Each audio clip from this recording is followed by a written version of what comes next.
ভাবছেন কার গালে পড়েছে? বলছি তাহলে শুনুন। আজকে চৌধুরী বাড়ির বড় মেয়ের এঙ্গেজমেন্ট। বাড়ি সাজানো হচ্ছে সুন্দর করে। রাহুল বাগানে ক্যাটারিং এর লোকদের সাথে কাজ করছিল। তখন কেউ এসে রাহুলের কলার ধরে ঘুরিয়েই রাহুলের গালে থাপ্পড় বসিয়ে দিল। চৌধুরী বাড়িতে থাকা সবাই তাকিয়ে আছে রাহুলের দিকে, আর রাহুল তাকিয়ে আছে থাপ্পড় মারা সেই মানুষটার দিকে। রাহুল আচমকা এমন পরিস্থিতির জন্য প্রস্তুত ছিল না, তাই তো রাহুল তিনটে থাপ্পড় খেয়ে কয়েক পা পিছিয়ে মাটিতে পড়ে গেল। তখন রাহুল সামনে তাকালো। এই চৌধুরী বাড়ির কেউই আজ পর্যন্ত রাহুলের সাথে খারাপ ব্যবহার করেনি, তবে কয়েকজন আছে যে রাহুলকে ছোটবেলা থেকে সহ্য করতে পারে না। কে রাহুলকে থাপ্পড় মেরেছে সেটা দেখার জন্য রাহুল সামনে তাকালো। রাহুল সামনে তাকিয়ে অবাক। থাপ্পড়গুলো এতই জোরে মেরেছে, আমার ঠোঁট কেটে রক্ত বের হয়ে গেছে। এই রক্ত বের হয়ে যাওয়া আজ আমার জন্য নতুন কিছু না। এই রকম অনেক রক্ত আমার শরীর থেকে ঝরেছে। আমি রক্তগুলো মুছে নিলাম।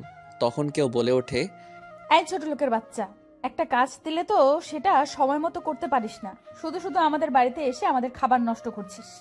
এই অনাথের বাচ্চা, আমার কাপড়গুলো লন্ড্রি থেকে কে নিয়ে আসবে? তোর বাবা না তোর মা নিয়ে আসবে আমার কাপড়গুলো? আর কয়টা বেজেছে খেয়াল আছে তোর? আমি সামনে তাকিয়ে দেখলাম উর্মি ম্যাডাম দাঁড়িয়ে আছেন, যাকে আমি এই পুরো চৌধুরী বাড়ির মাঝে জমের মতো ভয় পাই।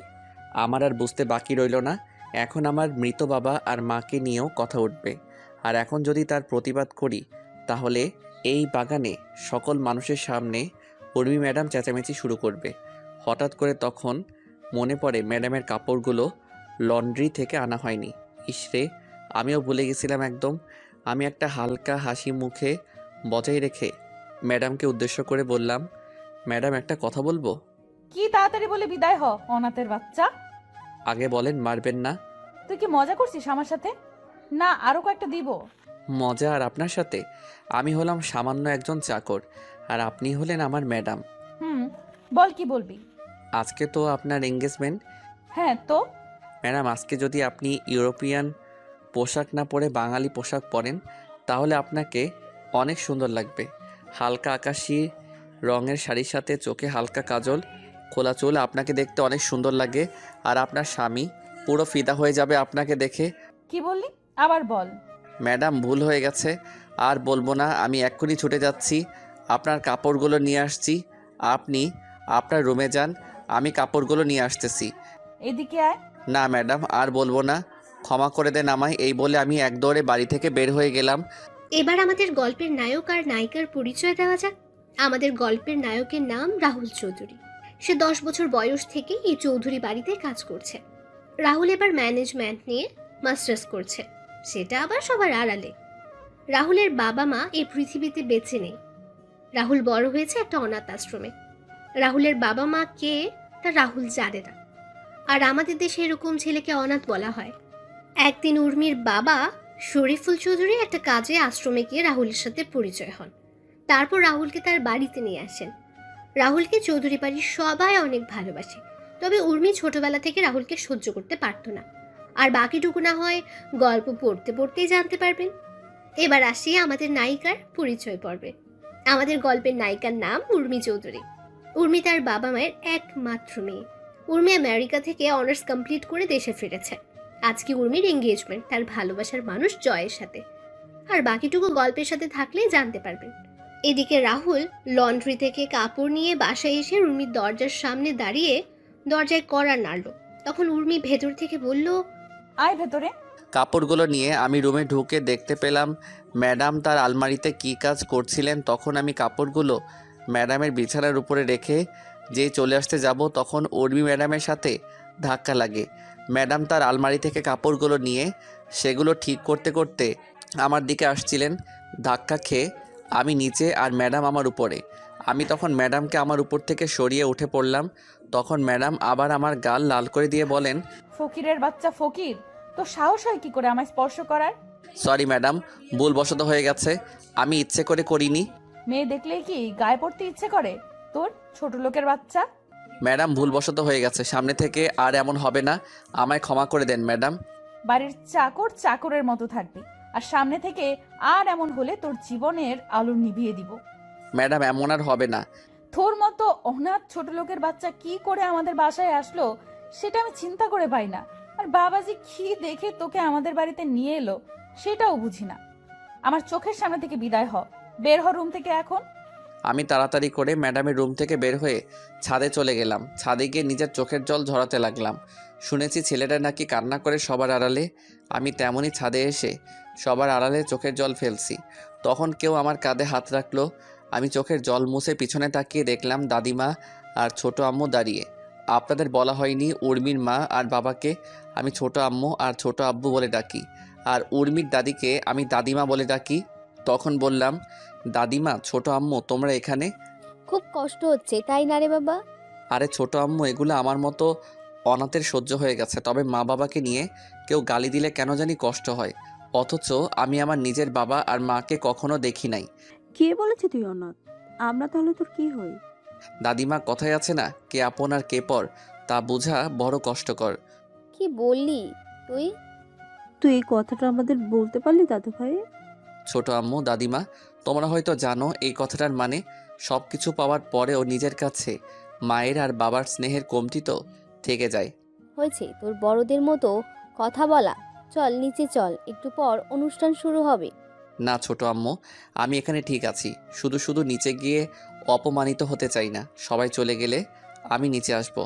বোমা বাদ দাও, রাহুলকে জোর করো না। এখন একটু ওর একা থাকা প্রয়োজন। কিন্তু মা, আপনার বড় ছেলে যদি রাহুলকে দেখতে না পায় তাহলে কি হবে ভাবছেন? আপনি চিন্তা করতে পারছেন কিন্তু। আমি শরীফের সাথে কথা বলে নিব, তুমি এ নিয়ে টেনশন করো না। তুমি বরং গিয়ে দেখো তোমার মেয়ের সাজুগুজু কত দূরে গেলো। আচ্ছা মা। দাদু ভাই আছে রে, মন খারাপ করিস না। উপরে সৃষ্টিকর্তা একজন আছে রে। দাদিমা। তারপর দাদিমাও চলে যান। রাহুল রাতের কালো আকাশে জ্বলন্ত তারার দিকে তাকিয়ে আছে এক দৃষ্টিতে। এদিকে সকল অনুষ্ঠান শেষ হয়ে যায়। অতিথি সবাই খাওয়া দাওয়া শেষ করে চলে যায়। সবার চলে যাওয়ার পর চৌধুরী বাড়ির সবাই খাবার খেতে বসেন। তখন শরীফুল চৌধুরী বললেন, কি ব্যাপার, সবাইকে দেখতে পাচ্ছি কিন্তু রাহুলকে দেখতে পাচ্ছি না। আজকে অনুষ্ঠানও ছিল না, রাহুল কোথায়? ছাদে আছে। এত রাতে ছাদে রাহুল একা কি করে? চাকর মানুষ, এছাড়া আর কি করবে? কি ব্যাপার, কি হয়েছে? তোমরা এমন করে কথা বলছো কেন? তোমার গুণধর মেয়েকে জিজ্ঞেস করো, তোমার মেয়ে ভালো করে বলতে পারবে। সেই ছোটবেলা থেকে ছেলেটার সাথে খারাপ ব্যবহার করে আসছে। কি ব্যাপার উর্মি, আমি কি শুনছি সব? বাড়ির চাকরকে নিয়ে এত আদিক্ষেতা না দেখানোই ভালো বাবা। রাহুল এ বাড়ির চাকর না, সেটা অনেক আগেই ভালো করে তোমায় বলে দিয়েছি উর্মি। এখন বলো আজকে কি হয়েছে?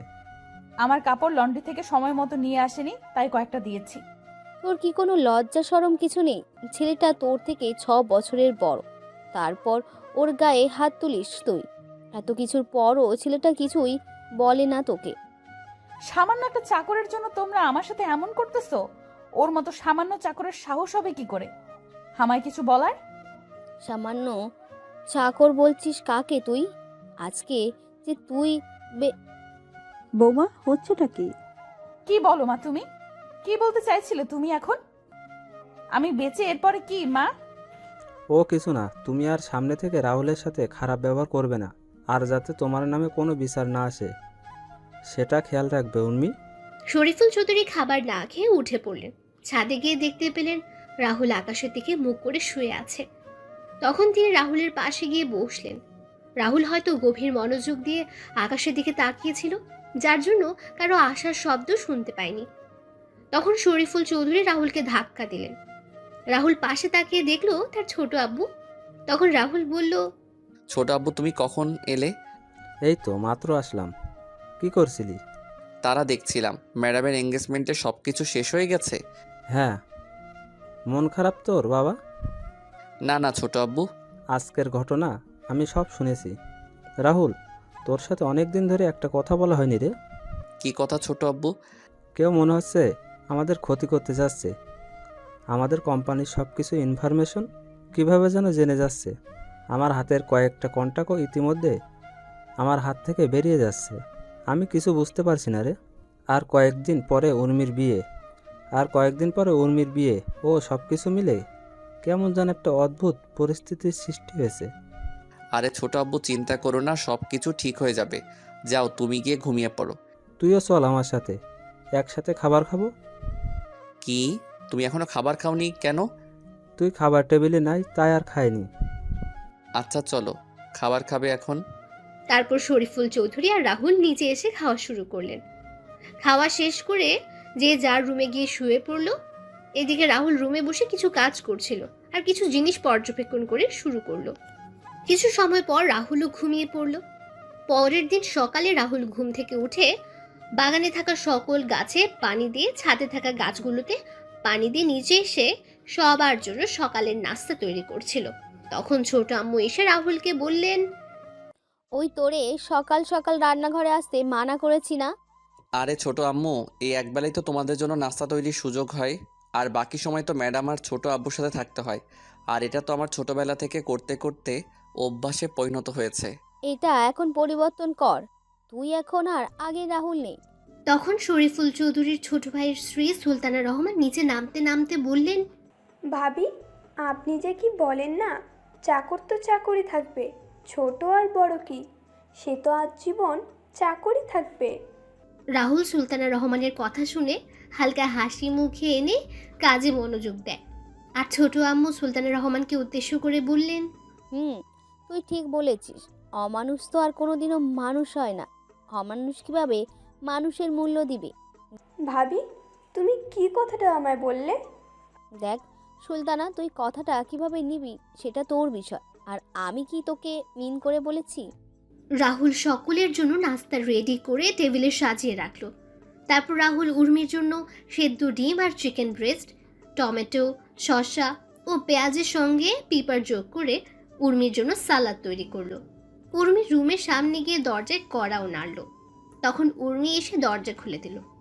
ম্যাডাম আপনার খাবার। রেখে যা। ম্যাডাম আজকে কি কোথাও যাবেন? কেন? আসলে ম্যাডাম ছোট আব্বুকে নিয়ে একটু অফিসে যেতাম। চাকরের বাচ্চা, তুই অফিসে গিয়ে কি করবি? লেখাপড়া তো আর ও জানিস না, আর তুই অফিসে যাবি?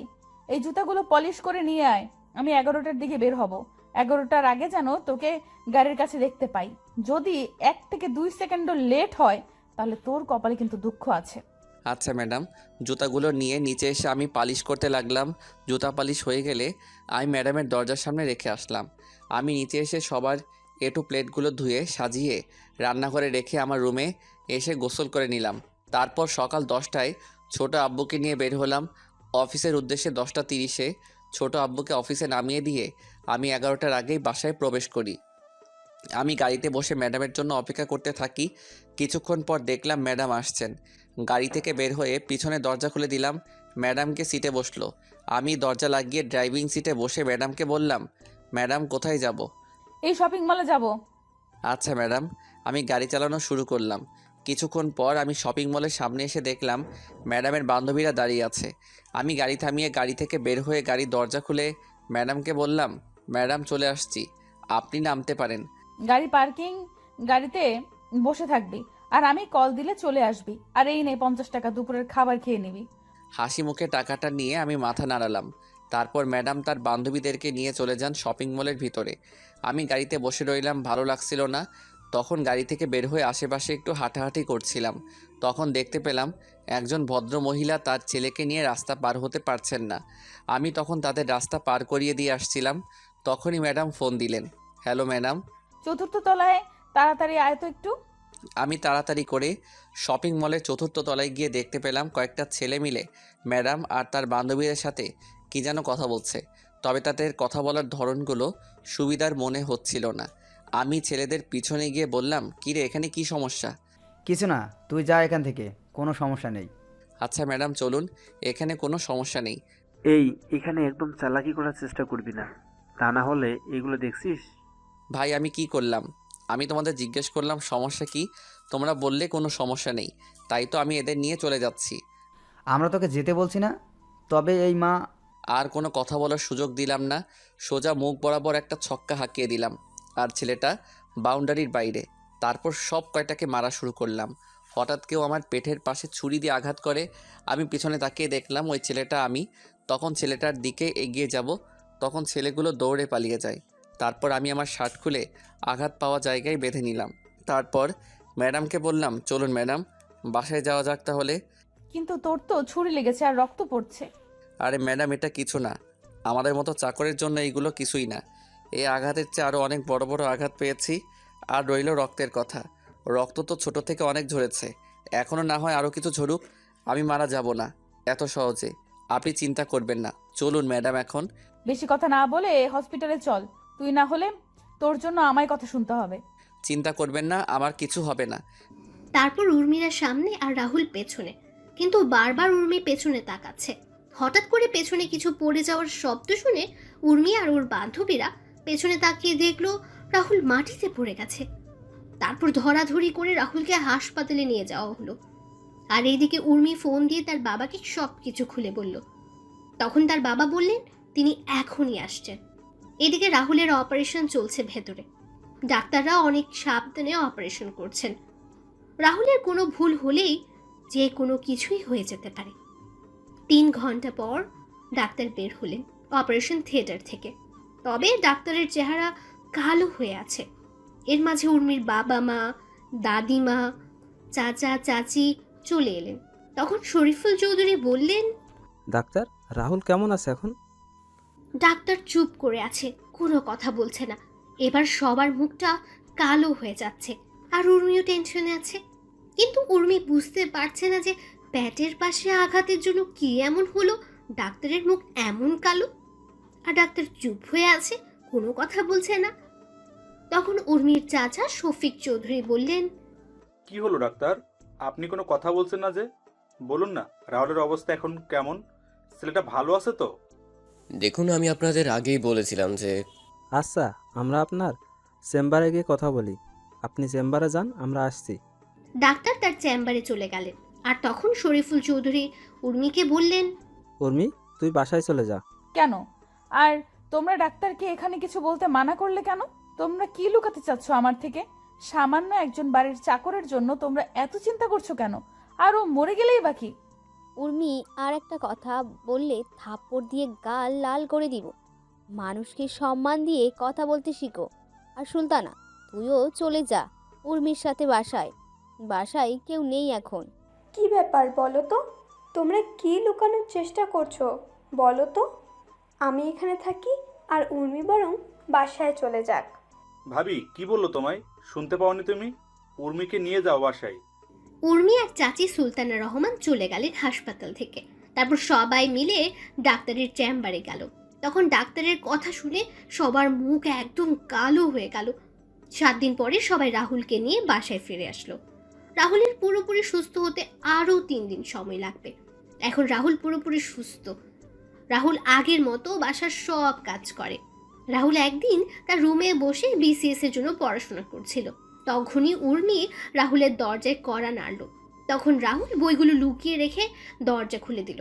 তখন উর্মি রাহুলের রুমে ঢুকে রাহুলকে বলল, শোন, আজকে বিকেলে আমি ফুফুদের গ্রামে যাব আর সেখানে কয়েকদিন থাকবো। তাই তুই তোর কিছু কাপড় সাথে করে নিয়ে নিস। ম্যাডাম, কারণটা কি জানতে পারি? তোর জানার দরকার নেই। উর্মি চলে গেল রাহুলের রুম থেকে। রাহুল দুপুরের খাবার খেয়ে নিজের রুমে এসে কাপড়গুলো গুছিয়ে নিল। তারপর ঘুমিয়ে পড়ল। 3:50 দিকে রাহুল ঘুম থেকে উঠে রেডি হয়ে নিল। তারপর ছোট আম্মু, দাদিমার, চাচিকে বলে রাহুল বাসা থেকে বের হয়ে গাড়িতে গিয়ে উর্মির জন্য অপেক্ষা করতে লাগলো। কিছুক্ষণ পর উর্মি একটা ব্যাগ নিয়ে বাসা থেকে বের হয়ে এলো। রাহুল গাড়ির দরজা খুলে দিয়ে ব্যাগটা পেছনের ডিকিতে রাখলো। তারপর রাহুল গাড়ি চালানো শুরু করলো। উর্মির ফুপুর বাসা উর্মিদের বাসা থেকে 60 কিলোমিটার দূরে। মাঝ রাস্তায় আসার পর রাহুল উর্মিকে বলল, ম্যাডাম, একটা কথা আপনাকে কয়েকদিন ধরে বলবো বলে ভাবছি। কি কথা? ম্যাডাম, জয় স্যারকে আপনি কতটুকু ভালোবাসেন? হঠাৎ এই প্রশ্ন কেন? ম্যাডাম বলেন না। নিজের চেয়েও বেশি ভালোবাসি। আর আপনার মা বাবাকে? হ্যাঁ, তাদেরও ভালোবাসি। কতটুকু? অনেক অনেক বেশি ভালোবাসি। আচ্ছা, এখন যদি ছোট আব্বু আর ছোট আম্মু জয় ভাইয়ার সাথে আপনার বিয়ে ক্যান্সেল করে দেয় তাহলে আপনি কি করবেন? হোয়াট? কি বলি তুই? আরে ম্যাডাম, রাগেন কেন? তো কি করব? তুই কি বলছিস এগুলো? আরে ম্যাডাম, আমি জানতে চাইছি, এমন একটা পরিস্থিতি তৈরি হলো আপনি জয় স্যারকে বা আপনার বাবা আর মাকে বেছে নিতে হবে, তখন আপনি কাকে বেছে নেবেন? আমি কিন্তু তোর কোনো কথা বুঝতে পারছি না কিন্তু। আরে বলুন না। সেটা না হয় পরিস্থিতি তৈরি হলে দেখা যাবে। তুই এখন চুপচাপ করে গাড়ি চালাতো। গ্রামে পৌঁছাতে পৌঁছাতে সন্ধ্যা পেরিয়ে রাত হয়ে গেল। গ্রামে প্রবেশ করে কিছু দূর আসার পর গ্রামের কয়েকজন বখাটে এসে রাহুলের গাড়ির সামনে দাঁড়ালো আর ছেলেগুলো বলা শুরু করলো, তোদের কাছে যা আছে সব কিছু বের কর, না হলে কিন্তু তোদের এইখানে মেরে দিব। ম্যাডাম, এদের খিদে পেয়েছে মনে হয়, মিষ্টিগুলো ওদের দিয়ে দেন। ওই, আমাদের খিদে লাগছে তোকে কে বলছে? বারে, আপনারা না এইমাত্র বললেন আপনাদের খিদে লাগছে, তাই তো বললাম মিষ্টিগুলো দিয়ে দিতে। আমরা আবার কখন বললাম? ওই রাহুল, তুই এই ফকিরের বাচ্চার সাথে কি কথা বলছিস? ফুফাকে একটা কল দিলে সবকিছু হাওয়া হয়ে যাবে। ঠিক বলি তুই? হ্যাঁ, সাহস থাকলে গাড়ির সামনে থেকে সর, আমিও গাড়ি থেকে নেমে তোদের মজা দেখাচ্ছি। ওরা গাড়ির সামনে থেকে সরে যাওয়া মাত্রই আমি দরজা হালকা খুলে ওদের দিকে ঝুঁকে বাম পা গিয়ারে রেখে চাপ দিলাম। ওরা বোঝার আগেই আমরা গাড়ি নিয়ে পগার পার কিছুক্ষণ পর ফুপুদের বাসায় এসে পৌঁছে গেলাম। তারপর ম্যাডামের ব্যাগ, আমার ব্যাগ আর বাকি ব্যাগগুলো সাথে নিয়ে ফুপুর বাসায় প্রবেশ করলাম। ফুপু, ফুপা সবার সাথে কথা বললে আমি ম্যাডামের ব্যাগ ম্যাডামের থাকার রুমে রেখে আমি আমার রুমে এসে ব্যাগ রেখে ফ্রেশ হয়ে নিলাম। তারপর বিছানায় শুয়ে পড়লাম। হঠাৎ কারো ধাক্কাধাক্কির কারণে ঘুমটা ভেঙে গেল। আমি তাকিয়ে দেখলাম ফুপুর সেই ফাজিল মাইয়া সুমি। আমি কেন ওরে ফাজিল বললাম সেটা আপনারা একটু পরেই বুঝতে পারবেন। সুমি এবার ইন্টার দ্বিতীয় বর্ষে পড়ে। তখন সুমি বলে, ও মোর পরাণের স্বামী, ঘুম থেকে উঠুন তো। এই ফাজিল কি বলিস এসব? তুই কি ভালো হবি না কখনো? আমি তো ভালো না, ভালো লইয়াই থাইকো। বল কি জন্য আসছিস তুই এখানে? খাবার টেবিলে সবাই অপেক্ষা করছে তোমার জন্য। কেন? কয়টা বাজে ঘড়ির দিকে তাকিয়ে দেখেন। ঘড়ির দিকে তাকিয়ে দেখলাম রাত 10টা 30 বাজে। তখন বললাম খাওয়া দাওয়া শেষ সবার? না, আপনার জন্য অপেক্ষা করছে। উঠে আমি নিচে চলে এলাম। নিচে এসে দেখলাম সবাই বসে আছে। তখন ফুপা আমায় বললেন, কি জনাব রাহুল সাহেব? এই তো ফুপা ভালো, তুমি কেমন আছো? টেনশনে ছিলাম, তবে এখন টেনশন ফ্রি আছি। কোনো টেনশনের চিন্তা নাই, আমি আছি তো। সেটাই তো ভরসা জায়গা। আচ্ছা, বুঝলাম না, তোমরা সবাই এই ছোট লোকটাকে নিয়ে এত আদিক্ষেতা করছো কেন? টেবিল থেকে খাবারের প্লেট নিয়ে আমি সোফায় বসে টিভি দেখে খাওয়া শুরু করলাম। ম্যাডামের কোনো কথার উত্তর দিলাম না। উত্তর দিলে চেঁচামেচি শুরু করবে। কিছুক্ষণ পর আমার পাশে তাকিয়ে দেখলাম সুমিও আমার পাশে এসে বসছে। আমি সুমির দিকে একবার তাকিয়ে আবার খাবার খাওয়াতে মনোযোগ দিলাম। তখন উর্মি ম্যাডাম সুমিকে বলেন, কিরে সুমি, তুই খাবার টেবিল ছেড়ে ওই ছোট লোকটার সাথে গিয়ে খাবার খাচ্ছিস কেন? আপু, আমার ইচ্ছা করছে তাই। ফুফু, ফুফা, তোমরা সুমিকে কিছু বলছো না যে? কি বলবো? ওই ছোট লোকটার সাথে বসে খাবার খাচ্ছে আর তোমরা কিছু বলছো না যে? দেখো উর্মিমা, সুমি এখন প্রাপ্তবয়স্ক একটা মেয়ে। ও নিজের বুঝটা এখন বুঝতে পারছে, কার সাথে চলাফেরা করলে ভালো হবে আর কার সাথে চলাফেরা করলে খারাপ হবে, সেটাও নিজেই বুঝতে পারে। তাই বলে উর্মি, এসব কথা বাদ দে, তুই খাবার খেয়ে নে। রাহুল বাবা, তোর কি কিছু লাগবে? না ফুপু। আরে মা, আরেকটুকু খাবার দাও। দেখছো না আগে থেকে কেমন যেন শুকিয়ে গেছে। ওই ফাজিল, আমি শুকিয়ে গেছি কোথায়? দেখছিস না মোটা হয়ে গেছি। হ্যাঁ, সেটাই দেখতে পাচ্ছি। তুই দেখতে পাবি, তুই তো আস্ত একটা ফাজিল। তুই একটা ফাজিল। খাবার খা চুপচাপ। এইদিকে উর্মি রাগে ফুঁসছে। ভেবেছিল সে এখানে রাহুলকে এনে ইচ্ছে মতো অপমান করবে, কিন্তু এখানে তো তোর উল্টো সবাই রাহুলকে নিয়ে কথা বলছে। উর্মি খাওয়া শেষ করে তার রুমে চলে গেল। এদিকে রাহুল খাবার খেয়ে যেই তার রুমে যাবে তখন ফুফু আর ফুফা রাহুলের সামনে এসে বললেন, আর কত অপমান সহ্য করবি তুই রাহুল? চাকরের আবার মান অপমান, এই তো আর কয়েকটা দিন, তারপর ম্যাডাম তো ওনার স্বামীর বাড়ি চলে যাবেন। সত্যি কথাটা বলে দে না এবার উর্মিকে, তাহলে তোর সাথে অন্তত খারাপ ব্যবহার আর করবে না। সেটা আমি চলে যাওয়ার কয়েকটা দিন আগে ওনাকে বলবো। তুই চলে যাওয়ার কয়েকটা দিন মানে? আরে ও কিছু না, তোমরা টেনশন করো না, আমি নিয়ে যাও, গিয়ে ঘুমিয়ে পড়ো। কালকে তুমি আমায় নিয়ে কলেজে যাবে। পারবো না। ও বাবা, ও মা, বলো না আমায় নিয়ে কালকে কলেজে যেতে। আর নাটক করতে হবে না। আচ্ছা নিয়ে যাব, কিন্তু কিন্তু কি রে রাহুল? ম্যাডাম, এই নিয়ে চিন্তা করতে হবে না, আমি উর্মিকে বুঝিয়ে বলবো, তাহলে উর্মি বুঝবে। আচ্ছা গুড নাইট। পরের দিন সকালে রাহুলের ঘুম ভাঙলো কারো গরম নিঃশ্বাসে। তখন রাহুল তাকিয়ে দেখে সুমি তার খুব কাছে। এটা দেখে রাহুল এক লাফে বিছনা ছেড়ে মাটিতে গিয়ে পড়লো। তখন সুমি বলল, এটা কি হলো? তুই কি করছিলি এটা? একটু মিষ্টি খাওয়ার জন্য আসছিলাম। মিষ্টি খাবি তো আমার কাছে কি? এমা, তুমি তো মিষ্টি বয়, তাই তো তোমার কাছে মিষ্টি খাওয়ার জন্য আসছি। তুই কি রুম থেকে যাবি না আমি চলে যাব? নাটক করে লাভ নেই। তোমরা 1 সপ্তাহ আমাদের এখানে থাকবে। জীবনেও না। বেশি কথা না বলে রেডি হয়ে নাও, একটু পরে কলেজে যেতে হবে। এত সকালে? আমাদের ক্লাস 9টায় শুরু, আর এখন 7:50 বাজে। আচ্ছা তুই যা, আমি নিচে আসছি। আচ্ছা, ওটা কি তোমার ডান পাশে? কো? রাহুল তার ডান পাশে তাকাতেই সুমি রাহুলের বাম গালে একটা চুমু দিয়ে দৌড়ে পালিয়ে গেল। রাহুল কি বলবে বুঝতে পারছে না। তারপর রাহুল ফ্রেশ হওয়ার জন্য বাথরুমে চলে গেল।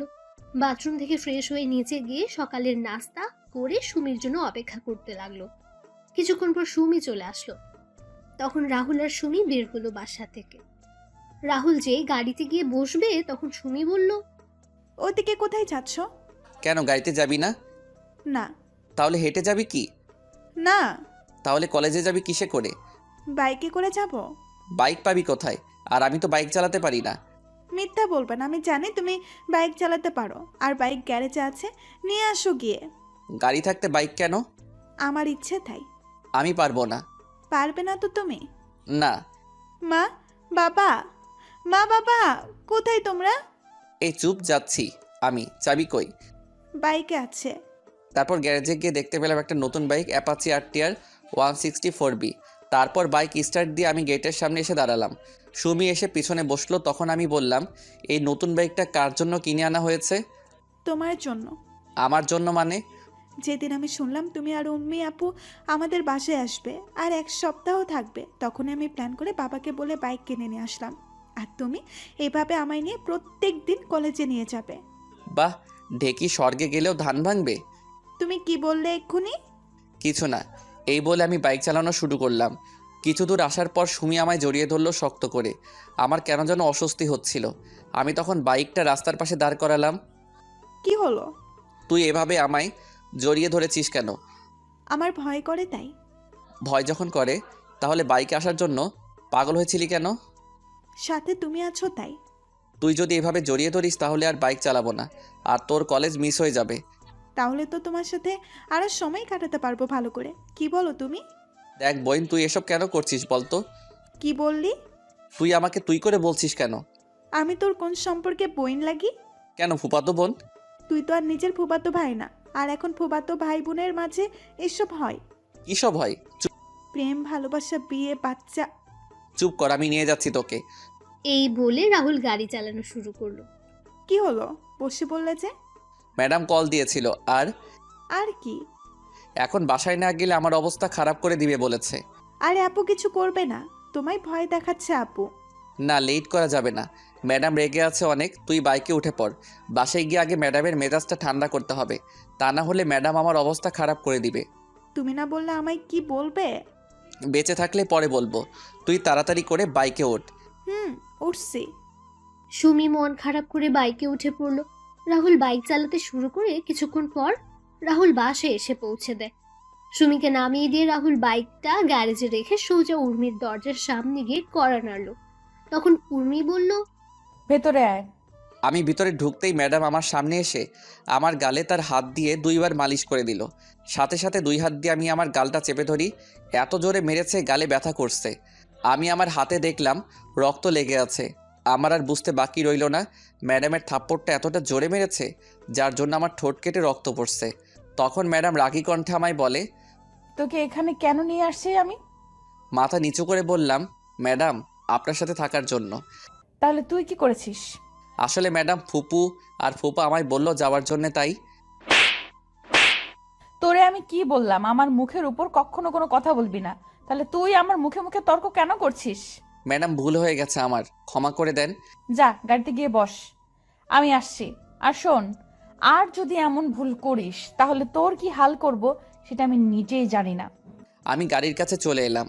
এই দিকে মাথাটাও ঘুরছে, কত জোরে বেড়েছে থাপ্পড়টা। কিছুক্ষণ পর উর্মি গাড়িতে এসে বসলো। তখন রাহুল বলল, ম্যাডাম কোথায় যাব? তুই গাড়ি চালানো শুরু কর, আমি বললে গাড়ি থামাবি। রাহুল গাড়ি চালানো শুরু করলো। কিছু দূর যাওয়ার পর উর্মি রাহুলকে একটা বড় শপিং মলের সামনে গাড়ি থামাতে বলল। রাহুল গাড়ি থামিয়ে দরজা খুলে দিল। উর্মি কিছু দূর গিয়ে আবার ফিরে এসে বলল, তুই এখানে থাকবি, আর হ্যাঁ মনে রাখিস ছোট লোকের বাচ্চা, আমার এই গাড়ির দাম অনেক। যদি গাড়ির কিছু হয় তাহলে তোর কপালে শনি আছে। জি ম্যাডাম। উর্মি চলে গেল শপিং মলের ভেতরে। কিছুক্ষণ পর উর্মি একটা ব্যাগ হাতে নিয়ে বের হলো। গাড়ির কাছে আসতে রাহুল দরজা খুলে দিল। উর্মি গিয়ে গাড়িতে বসলো। রাহুল গাড়ি চালানো শুরু করলো। তখন রাহুল বলল, ম্যাডাম এখন কোথায় যাবেন? ফুফুদের বাড়িতে। রাহুল তাড়াতাড়ি বাড়ি যাওয়ার জন্য একটা শর্টকাট রাস্তা নিয়ে নিল, যেটা আজকে সুমি দেখিয়ে দিয়েছিল কলেজে যেতে। রাস্তা দিয়ে যাওয়ার সময় হঠাৎ করে উর্মি রাহুলকে বলল, এই গাড়ি থামা। কেন? আমি হাওয়াই মিঠাই খাবো। ম্যাডাম সন্ধ্যা হয়ে যাচ্ছে, আর এই রাস্তা খুব একটা ভালো না। আর একটা কথা বলবি তো আমি তোর গাল লাল করে দিব। চুপচাপ গাড়ি দাঁড় করা। কিন্তু ম্যাডাম। তাতে দাঁত চেপে বললাম গাড়ি থামা বলছি। রাহুলের বাধ্য হয়ে গাড়ি দাঁড় করাতে হলো। উর্মি তাড়াতাড়ি করে গাড়ি থেকে নেমে হাওয়াই মিঠাইওয়ালার কাছে চলে গেল আর হাওয়াই মিঠাই খাওয়া শুরু করলো। রাহুল গাড়ির ভেতর বসে এক দৃষ্টিতে উর্মির মিঠাই খাওয়া দেখছে। উর্মি পুরো বাচ্চাদের মতো করে খাচ্ছে। তখনই সেখানে ওই দিনের ছেলেগুলো চলে এলো। এটা দেখে রাহুল গাড়ি থেকে নেমে উর্মির সামনে গিয়ে দাঁড়ালো। উর্মি তো সেদিকে কোনো খেয়ালই নেই, সে তার মতো করে খেয়ে যাচ্ছে। তারপর ছেলেগুলো শীষ বাজিয়ে উর্মির সামনে গেল। ছেলেগুলো উর্মির কাছে যাওয়ার আগে রাহুল উর্মির সামনে চলে এলো। তখন ছেলেগুলো বলল, কিরে, আজকেও কি তুই এই মেয়েকে নিয়ে যেতে পারবি? শুধু শুধু ঝামেলা করছেন কেন? ঝামেলা কোথায়? তুই চলে যা, আমাদের এই মেয়েকে ভালো লেগেছে, আমরা এর সাথে আজকে সারা রাত একটু মজা করব। ছেলেগুলোর কথা শুনে উর্মি খাওয়া থামিয়ে দিয়ে ছেলেটার গালে ঠাস ঠাস করে বসিয়ে দিল কয়েকটা, আর বলল, ফকিরের বাচ্চা, তুই আমায় নিয়ে এমন কথা বলার সাহস করলি কি করে? এই বলে ছেলেটার গালে শরীরের সমস্ত শক্তি দিয়ে আরো একটা চড় বসিয়ে দিলাম। আরেকটা ছেলে যখন এগিয়ে আসবে তখন রাহুল ওই ছেলেকে মারা শুরু করলো। কিছুক্ষণ পর আরো কয়েকজন এসে ওই ছেলেদের সাথে যোগ দিল। রাহুল কোনো উপায় না পেয়ে উর্মিকে নিয়ে দৌড়ানো শুরু করলো। দৌড়তে দৌড়তে রাহুলরা আরেকটা গ্রামে চলে গেল। ওই গ্রামে গিয়ে রাহুলরা একটা মসজিদে আশ্রয় নিল আর মসজিদের মুয়াজ্জিনকে সব খুলে বলল। মুয়াজ্জিন সব শুনে রাহুল আর উর্মিকে বসতে বললেন। তিনি গ্রামের মুরব্বীদের খবর দিলেন। কিছুক্ষণ পর মুরব্বীরা আসলে রাহুল সবকিছু খুলে বলল আর তাদের সাহায্য চাইলো। তখন মুরব্বীরা রাহুলদের নিয়ে একটা জায়গায় বসলেন। তারপর রাহুল আর উর্মিকে নানান প্রশ্ন জিজ্ঞেস করতে লাগলেন। রাহুল সব প্রশ্নের সঠিক উত্তর দিলেও উর্মি সবকিছুর উত্তর দেয়নি। রাহুল সবাইকে বলল উর্মি তার স্ত্রী, কারণ রাহুল গ্রামের মুরব্বীদের কথা বলার ধরন দেখে আগেই বুঝে ফেলেছে সবকিছু। উর্মি তখন রাহুলের সাথে মুরব্বীদেরও নানানভাবে কটূক্তি করলো। তখন মুরব্বীরা সবাই মিলে কাজে ডেকে উর্মি আর রাহুলের বিয়ে করিয়ে দিলেন। বিয়ে শেষ হয়ে গেলে রাহুল আর উর্মিকে তাদের গাড়ি পর্যন্ত এগিয়ে দিলেন। রাহুল সবাইকে বিদায় দিয়ে গাড়িতে উঠে বসলো এবং উর্মিকেও গাড়িতে উঠালো। রাহুল গাড়ি চালিয়ে কিছু দূর আসার পর উর্মি রাহুলকে গালি দিয়ে বলল, এই চাকরের বাচ্চা চাকর, তোর সাহস হলো কি করে আমায় তোর বউ বলার? এছাড়া কোনো উপায় ছিল না। আমি সবকিছু ঠিক করে নিয়েছিলাম, কিন্তু আপনি সবকিছু ভেস্তে দিলেন। তুই বাড়ির সামান্য চাকর হয়ে আমায় তোর বউ বলবি, সেটা আমি আবার মেনে নেব? তুই ভাবলি কি করে? ম্যাডাম, আপনি গ্রামের মুরব্বীদের কথার মানে বুঝবেন না আর মুরব্বীদের কথার উত্তর দিতে পারবেন না, তাই আমি আপনাকে আমার বউ বলেছি। আপনি যদি আমার সাথে তাল মিলিয়ে কথা বলতেন তাহলে আজকে আপনার সাথে আমার বিয়ে কখনো হতো না। আপনি আপনার জেদ আর ইগুর জন্য আজকের এই পরিস্থিতির সৃষ্টি হয়েছে। আমি এই বিয়ে মানি না, আর তোকে আমার স্বামী বলেও মানি না। আমি এই কয়েকদিন পরে তোকে ডিভোর্স দিয়ে দিব। আমারও কোনো ইচ্ছে নেই আপনার মতো পাগল আর উন্মাদ মেয়েকে বিয়ে করার। কি বললি ছোট লোকের বাচ্চা তুই? হ্যাঁ, ঠিক বলেছি। আমায় কি পাগল করতে কামড়াইছে যে আপনাকে আমার বিয়ে করতে হবে? ভাগ্য খারাপ আর পরিস্থিতির জন্য আপনাকে বিয়ে করতে হয়েছে। এবার কিন্তু তুই তোর লিমিট ক্রস করছিস। ও, আপনি এখন আমায় লিমিট ক্রস করছি বলছেন? সামান্য কয়েকটা কথা বলতেই আপনার লিমিট আমি অতিক্রম করে ফেলেছি? আরে আপনি যে আমায় ছোটোবেলা থেকে অনেক কথা বলেছেন, তাহলে কি আপনি লিমিট ক্রস করেননি? শুনুন ম্যাডাম, মানুষের আসল পরিচয় তার সৌন্দর্য বা টাকা পয়সা নয়, তার আসল পরিচয় হলো তার ব্যবহার, তার চরিত্র দিয়ে। আপনারা বড়লোকরা মানুষকে বিচার করেন টাকা পয়সা দিয়ে, তাই হয়তো কোনো মানুষ আপনাকে ধোঁকা দিবে সেটা বুঝে উঠতে পারেন না। আপনারা মনে করেন টাকা পয়সা থাকলেই আসল সুখ, কিন্তু ম্যাডাম সেটা সত্যি না। সত্যিটা হলো মানুষের ভালো কাজে একজন মানুষের আসল শান্তি। আপনি যদি রাতের বেলা ঘুমানোর আগে শুয়ে শুয়ে চিন্তা করেন কালকে কত টাকা ইনকাম করব, কালকে কোথায় কোথায় পার্টি করব, তাহলে হয়তো আপনি ঘুমাতে পারবেন, কিন্তু শান্তির ঘুম ঘুমাতে পারবেন না। আবার আপনি যদি চিন্তা করেন আজকের দিনে আপনি কতজন মানুষের সাথে ভালো ব্যবহার করেছেন আর কয়জন মানুষকে সাহায্য করেছেন, সেটা মনে হলে আলাদা একটা শান্তি নিজের ভিতর অনুভব করবেন, আর তখনই ঘুমটাও শান্তির হবে। রাহুলের কথাগুলো প্রথমে উর্মির ভালো না লাগলেও পরে কেন যেন রাহুলের বলা কথাগুলো শুনতে ভালো লাগছিল। তখন রাহুল আবার বলল, ম্যাডাম চিন্তা করবেন না, আজকের বিষয়টা কেউ জানবে না, আর কয়েকদিন পরে আমি ডিভোর্স পেপারে স্বাক্ষর করে আপনাকে দিয়ে দিব। কথা বলতে বলতে রাহুলরা বাসায় চলে এলো। উর্মি গাড়ি থেকে নেমে বাসার ভেতরে চলে গেল। রাহুল গাড়ি পার্কিং করে বাসার ভেতরে প্রবেশ করলো। তখন ফুপ্পা বলল, কোথায় গিয়েছিলে তোরা? ম্যাডাম কি যেন কাজ ছিল, তাই ম্যাডামকে নিয়ে গেছিলাম। সন্ধ্যার পরে কোথাও বের হবি না, গ্রামের সন্ধ্যার পরে কোথাও বের হবি না। গ্রামের পরিবেশ সন্ধ্যা পরেই পাল্টে যায়। আচ্ছা। রাহুল তার রুমে চলে গেল।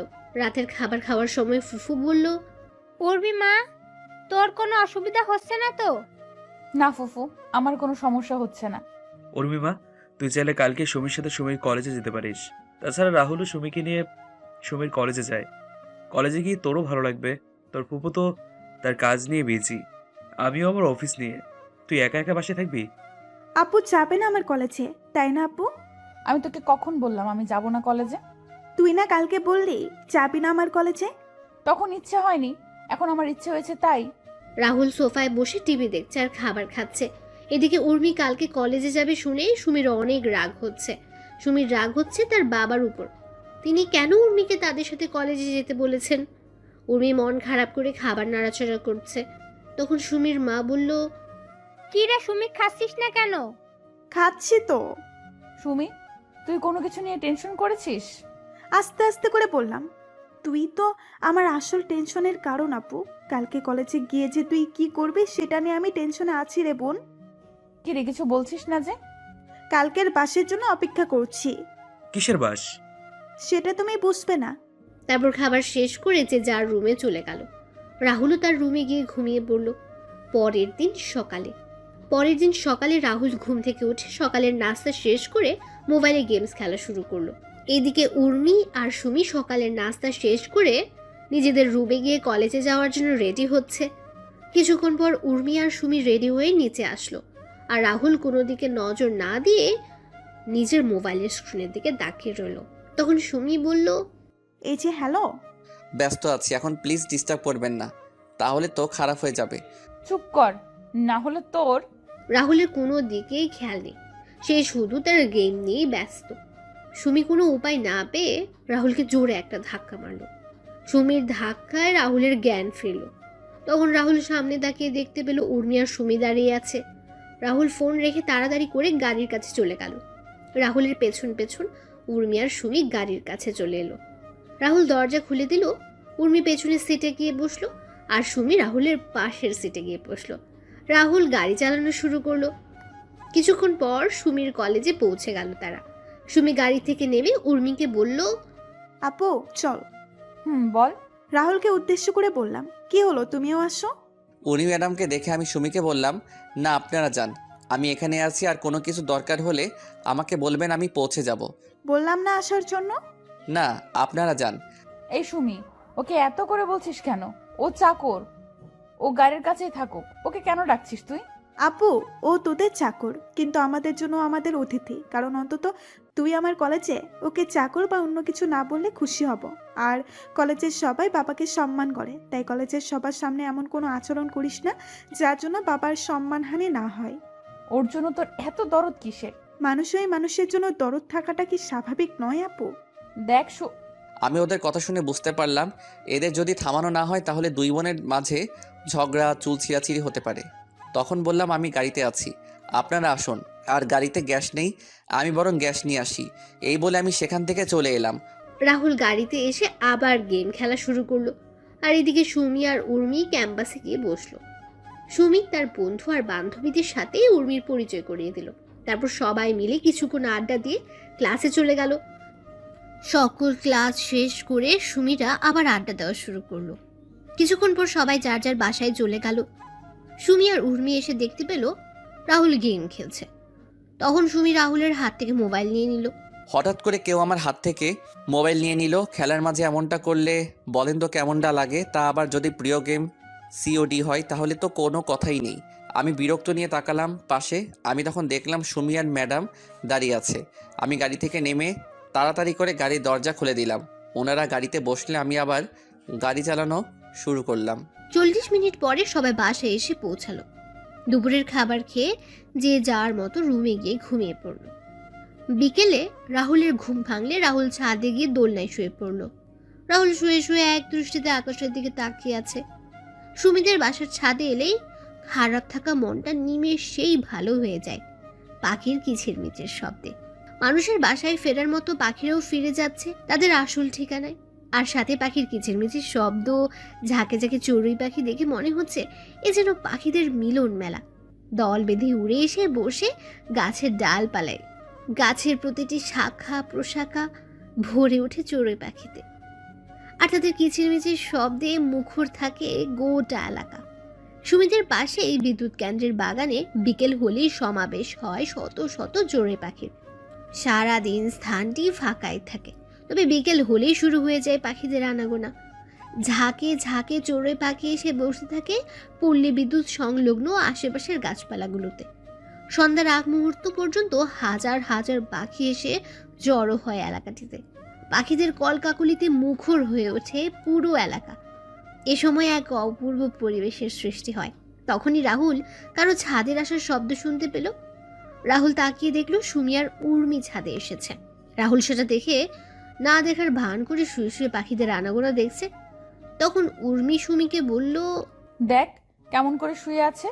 ও শুয়ে আছে তাতে তোর কি আপু? আমরা এখানে আসছি সেটা কেউ চোখে দেখতে পারছে না। আচ্ছা আপু, তুই আমায় একটা কথা বলবি? কি কথা বল। রাহুল কি ছোট থেকে আজ পর্যন্ত তোর সাথে কোনো খারাপ ব্যবহার করেছে?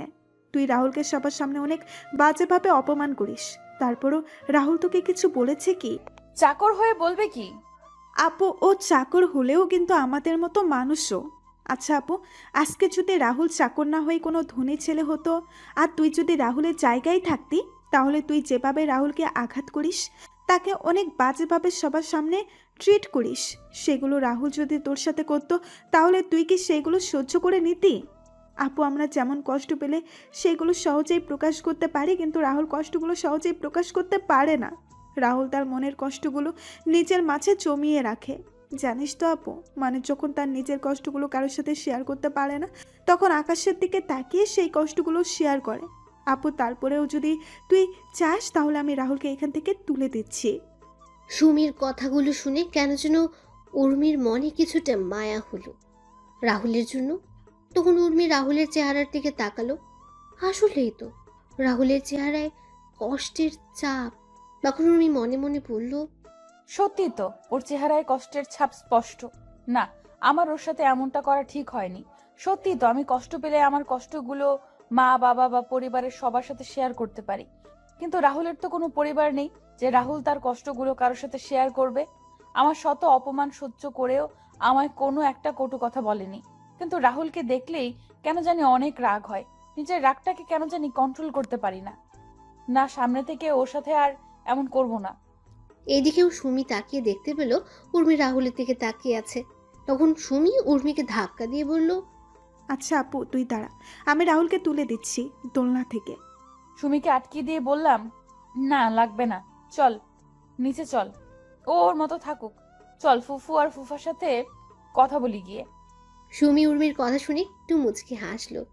উর্মি সুমিকে আর কথা বলার সুযোগ না দিয়ে নিচে চলে গেল। সন্ধ্যাবেলা রাহুল ছাদ থেকে নেমে নিচে চলে গেল। সবাই একসাথে বসে নাস্তা করলো সন্ধ্যায়। কিন্তু রাহুলকে দেখে মনে হচ্ছে রাহুল কিছু নিয়ে টেনশনে আছে। তখন ফুফু রাহুলকে বললেন, কি রে রাহুল, কি হয়েছে তোর? তুই এত চুপচাপ বসে আছিস যে, আর কাকে কল দিছিস বারবার? ফুফুর কথা শুনে সবাই রাহুলের দিকে তাকালো। তখন ফুফা রাহুলকে প্রশ্ন করলেন, কি রে রাহুল, কি হয়েছে? কোনো কিছু সমস্যা হয়েছে কি? ফুপা, মনে হচ্ছে কিছু একটা সমস্যা হয়েছে। কি সমস্যা? বাড়িতে কল দিচ্ছি কিন্তু কেউ কল রিসিভ করছে না, সবার ফোন বন্ধ দেখাচ্ছে। আরে চিন্তা করিস না, সব ঠিক হয়ে যাবে। সবাই হয়তো কোনো কাজে ব্যস্ত আছে, তাই ফোন ধরছে না। রাহুলের কথা শুনে উর্মি ফোন দিল তার বাবা চাচা চাচির নম্বরে, কিন্তু সবার ফোন বন্ধ দেখাচ্ছে। তখন উর্মি বলল, ফুফা, ও তো ঠিক বলছে, সবার ফোন বন্ধ। আমি এখন কল দিয়েছিলাম। ফুপা আমার মনে হয় একবার বাড়িতে যাওয়া আমার উচিত হবে। আরে চিন্তা করিস না, রাতে কোনো কাজে ব্যস্ত আছে হয়তো, তাই ধরছে না। আর কালকে কথা হয়েছিল আমার ভাইয়ের সাথে, ভাই বললো আজকে কি যেন একটা বড় ডিল হবে, তাই সবাই ওই কাজে বিজি এখন, তার জন্য হয়তো কল ধরছে না। চিন্তা করিস না, হাতের কাজ শেষ হলে তোদের সাথে যোগাযোগ করবে। আরে তোরা খাওয়া দাওয়া কর শান্তিতে। রাহুলের কেমন যেন টেনশন হচ্ছে। রাহুল একের পর এক কল দিয়ে যাচ্ছে, কিন্তু ফোন বন্ধ আসছে। রাতের খাবার খেয়ে সবাই ঘুমিয়ে পড়ল। পরের দিন সকালে রাহুল সুমিকে নিয়ে কলেজে গেল। কলেজ থেকে ফেরার পথে সুমি রাহুলকে গাড়ি থামানোর জন্য বলল। রাহুল গাড়ি থামিয়ে বলল, কি হলো, এভাবে গাড়ি থামানোর মানে কি? তোমার সাথে আমার কথা আছে। তোর মতে পিচ্চির আবার কি কথা? আরে আমার কথা শুনবে না? আমায় রাগাবে? আচ্ছা বল, কি বলবি? I think. তুমি চিন্তা করো। আরে আগে আমার পুরো কথাটা তো শুনবেন। জি বলেন, কি বলবেন? আমি মনে করি আমি তো। সুমি আর কিছু বলার আগেই রাহুলের ফোন বেজে উঠল। রাহুল সুমিকে থামিয়ে ফোন বের করে দেখতে পেল একটা অপরিচিত নম্বর থেকে কল এসেছে। অপরিচিত নম্বর দেখে রাহুল কল রিসিভ করেনি, কিন্তু কয়েকবার রিং হওয়ার পর রাহুল ফোন রিসিভ করে বলল, হ্যালো, কে বলছেন? রাহুলের প্রশ্ন শুনে ওপাশ থেকে কি উত্তর আসলো সেটা শোনা যায়নি। তবে রাহুল যা শুনলো সেটা শুনে রাহুল কিছু বলবে তার শক্তি বোধ হয় রাহুলের শরীরেই নেই। কিছু বলার আগে রাহুল যা শুনতে পায় তাতে করে রাহুলের মাথায় যেন আকাশ ভেঙে পড়ল। রাহুল মাথায় হাত দিয়ে বসে পড়ল মাটিতে। তখন সুমি রাহুলের কাছে এসে রাহুলের ফোন হাতে নিয়ে বলল, হ্যালো, কে? হ্যালো, কি হলো? কথা বলছে না যে? ওপাশ থেকে কোনো কথা বলছে না, শুধু চাপা কান্নার আওয়াজে ভেসে আসছে। তারপর ফোন কেটে দিলাম। রাহুলের কাছে গিয়ে রাহুলকে বললাম, কি হলো, হঠাৎ করে বসে পড়লে কেন? আর কে কল দিয়েছিল? কি বললো ফোন দিয়ে? রাহুল কোনো কথা বলছে না, মাথায় হাত দিয়ে নিচু হয়ে বসে আছে। সুমি একের পর এক প্রশ্ন করেই যাচ্ছে, কিন্তু রাহুল কিছুই বলছে না। হঠাৎ করে রাহুল বসা থেকে দাঁড়িয়ে গেল। রাহুল বলল, এখন আমায় বাসায় যেতে হবে। কেন? সব কিছু ডিটেলসে বলা যাবে না। কিন্তু তুমি না বললে কি বলবে আমায়? কিছু না, বাইকে ওঠো। না, তুমি আগে বলো আমায় কি বলতে চেয়েছিলে। সুমি প্লিজ দয়া করে বাইকে ওঠো, আমায় এখন বাসায় যাওয়া লাগবে। না, বলছি তো না। তাহলে থাকো তুমি। এই বলে আমি বাইক চালিয়ে বাসায় চলে এলাম। বাসায় এসে ম্যাডামকে ডাকতে ডাকতে লাগলাম, ম্যাডাম ম্যাডাম ম্যাডাম। উর্মি রুমে বসে কানে হেডফোন গুঁজে গান শুনছিল, যার কারণে রাহুলের চিৎকার শুনতেও পাচ্ছিল না। তখন রান্নাঘর থেকে ফুফু বের হয়ে এসে বললেন, কি রে রাহুল, এভাবে চিৎকার করছিস কেন? কি হয়েছে তোর? এত কিছু বলার সময় নাই, আমাদের এখন বের হতে হবে। বের হবি মানে? ফুপু পরে সব বলবো। ম্যাডাম কোথায়? উর্মি তো ওর রুমে আছে। রাহুল তাড়াতাড়ি করে সিঁড়ি বেয়ে উর্মির রুমে গিয়ে দরজা নক না করেই উর্মির রুমে ঢুকে পড়ল। রাহুল রুমে ঢুকে দেখতে পেল উর্মি কানে হেডফোন লাগিয়ে উল্টো হয়ে শুয়ে আছে। তখন রাহুল গিয়ে উর্মির কান থেকে হেডফোন খুলে ফেলল। তখন উর্মি বিরক্তকর ভাব নিয়ে তাকালো। রাহুলকে দেখে রেগে বলল, ছোট লোকের বাচ্চা, তোর সাহস হলো কি করে আমার রুমে ঢুকে আবার আমার কান থেকে হেডফোন খুলে নিস? সরি ম্যাডাম, আপনাকে আমি নিচে থেকে অনেক ডাকছিলাম, কিন্তু আপনি শুনতে পাননি, তাই আমি রুমে এসে হেডফোন খুলতে বাধ্য হই। তুই বেশি কথা বলছিস কেন? তোকে কি আমি সাফাই দিতে বলছি? এখন বল, কি হয়েছে? আমাদের এখান থেকে বেরোতে হবে। কেন? সেটা গেলেই জানতে পারবেন। আমি যাব না, আমি আরো কয়েকদিন থাকবো এখানে। প্লিজ ম্যাডাম চলুন, আমি আপনার পায়ে পড়ি, প্লিজ ম্যাডাম প্লিজ। চুপচাপ রুম থেকে বের হ বলছি, না হলে তোকে। এবার আর নিজের ডাকটা সামলাতে পারলাম না, তখন বললাম, না হলে কি করবি তুই? ছোটবেলা থেকেই তো আমায় অপমান করে আসছিস, আর এখন নতুন কি করবি তুই? ছোট লোকের বাচ্চা, তুই আমায় তুই করে কথা বলছিস? তোকে তো আমি। উর্মি যেই রাহুলকে মারার জন্য হাত তুলল, তখন রাহুল উর্মির গালে ঠাস ঠাস করে দুটো থাপ্পড় বসিয়ে দিল।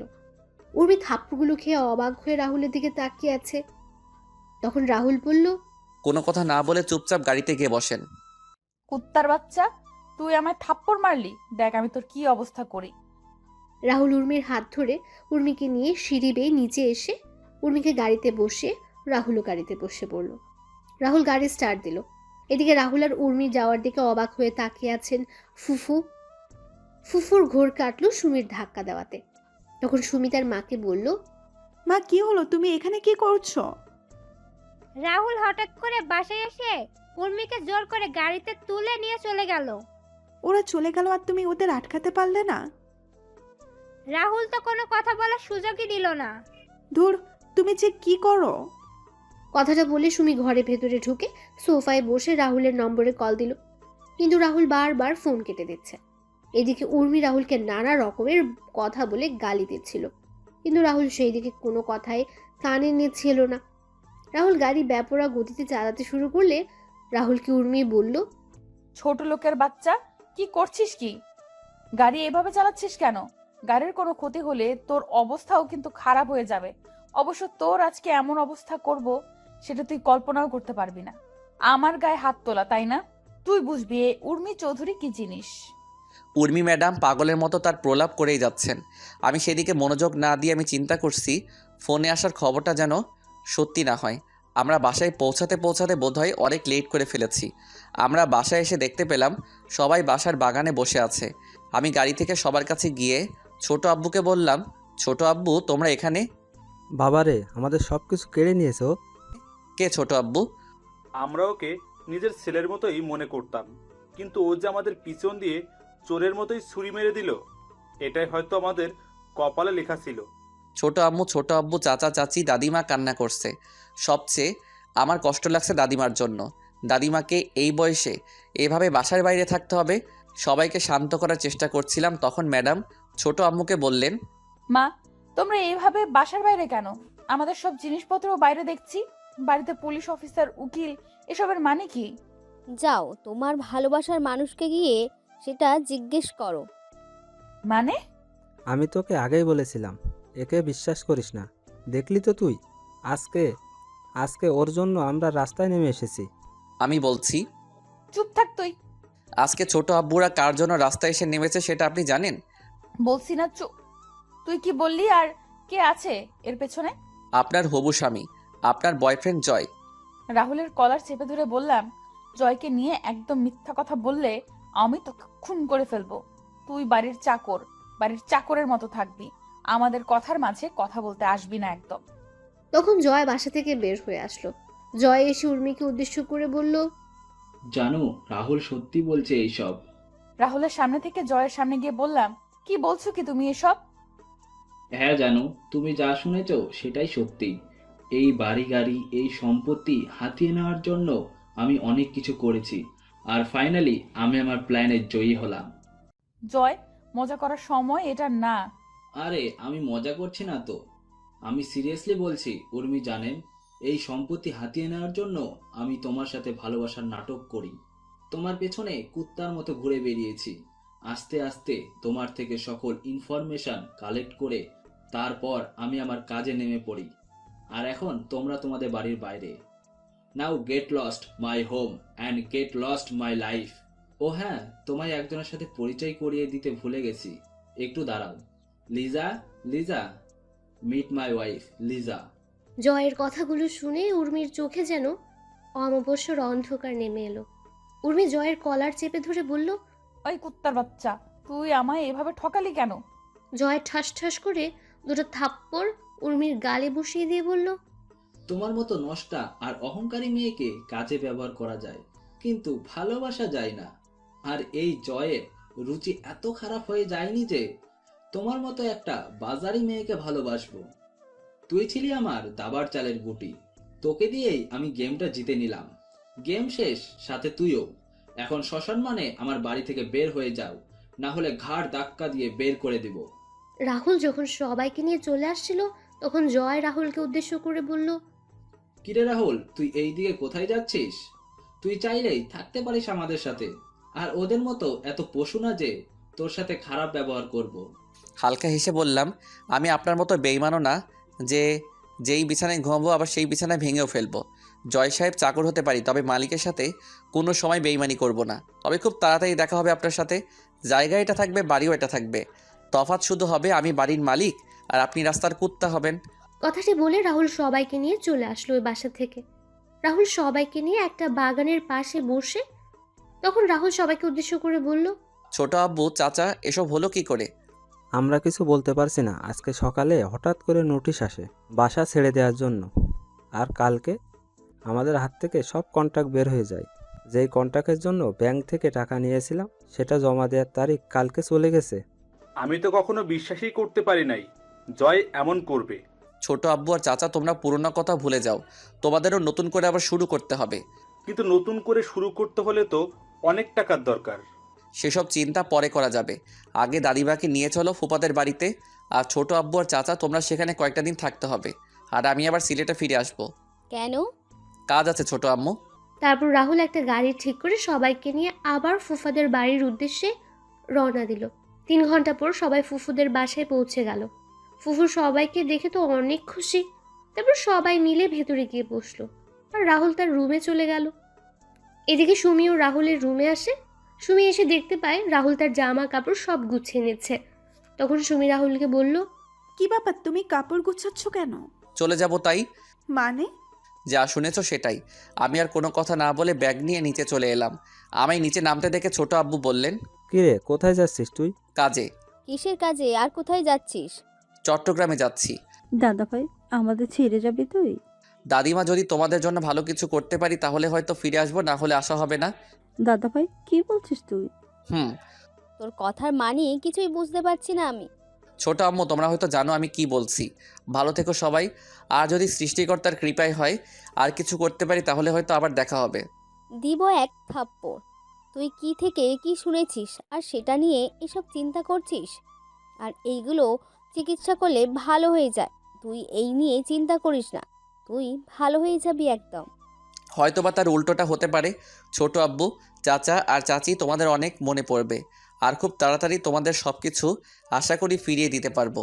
এখন আসি আমি। ভালো থেকো সবাই। রাহুল কথাটা বলে একবার সবার দিকে তাকিয়ে হাঁটা দিল। কি যেন মনে করে আবার দাঁড়িয়ে পড়ল। রাহুল পেছন ফিরে সুমির সামনে এসে বলল, সুমি, ভালো করে পড়ালেখা করিস। তোকে অনেক বড় একজন ডাক্তার হতে হবে। আর ভালো কাউকে দেখে বিয়ে করে নিস।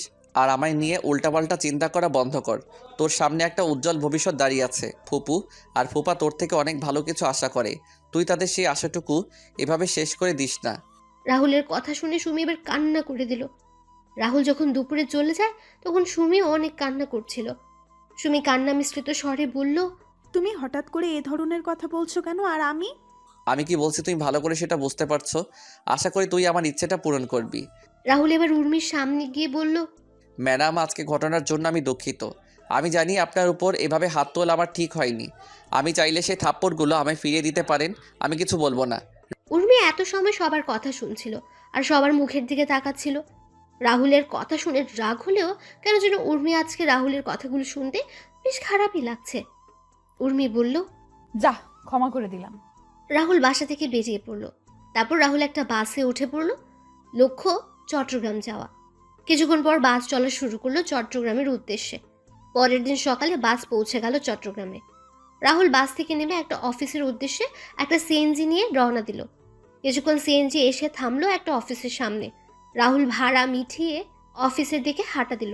তখন দারোয়ান রাহুলের পথ আটকে দাঁড়ালো। দারোয়ান রাহুলকে বলল, কোথায় করেন আপনি? রাহুল, আপনার বসের সাথে দেখা করব। স্যারের সাথে দেখা করার জন্য আপনি অ্যাপয়েন্টমেন্ট নিয়েছেন কি? কি? তাহলে আজকে আপনি স্যারের সাথে দেখা করতে পারবেন না। আচ্ছা, আপনি কাগজটা আপনার স্যারের কাছে দিলেই উনি আমায় চিনতে পারবেন। আচ্ছা। রাহুলকে বসিয়ে রেখে দারোয়ান রাহুলের দেওয়া কাগজটা নিয়ে ভেতরে চলে গেল। দারোয়ান তার স্যারের কাছ থেকে অনুমতি নিয়ে তার রুমে প্রবেশ করলো। তখন দারোয়ান তার স্যারকে উদ্দেশ্য করে বলল, স্যার, একটা লোক আপনার সাথে দেখা করতে আসছে, কিন্তু উনি কোনো অ্যাপয়েন্টমেন্ট নিয়ে আসেনি।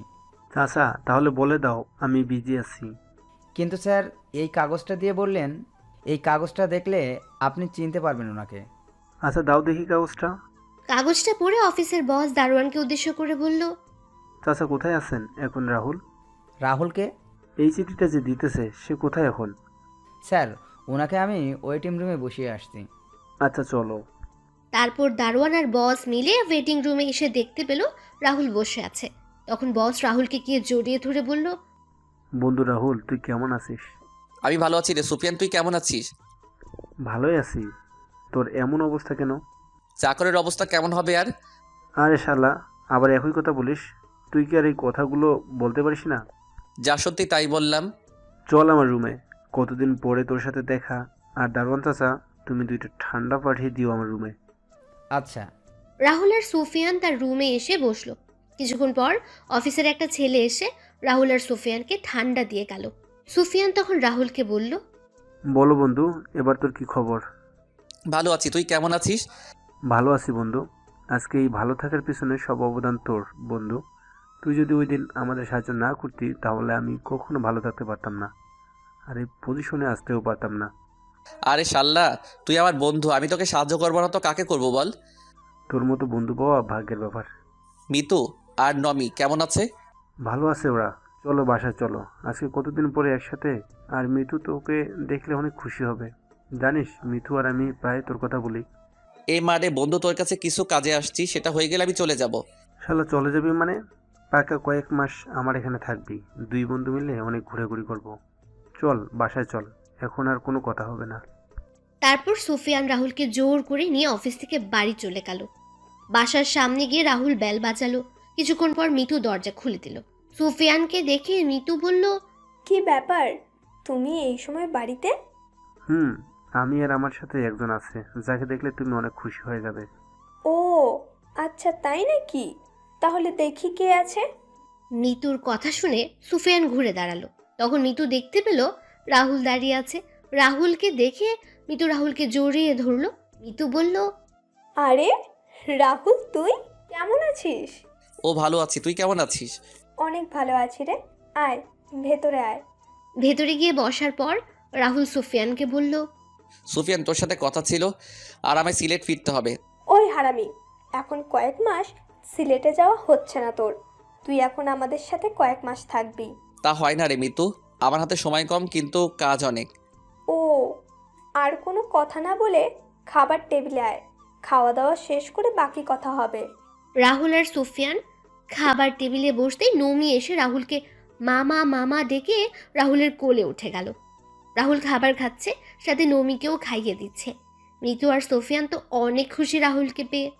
খাওয়া দাওয়া শেষ করে রাহুল নমিকে কোলে নিয়ে সোফায় বসে সুফিয়ানও এসে রাহুলের পাশে বসলো।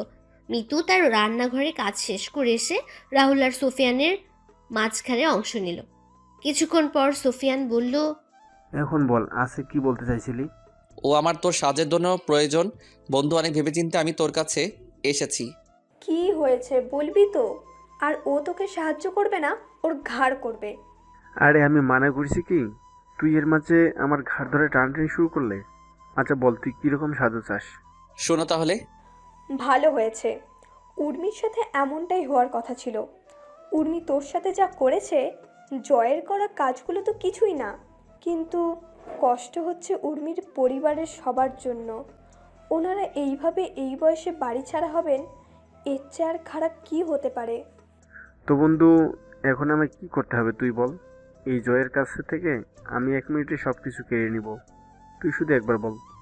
আমায় কিছু টাকা দিবি তুই? ছোট আব্বুকে নতুন একটা ব্যবসা শুরু করে দিতাম আর কি।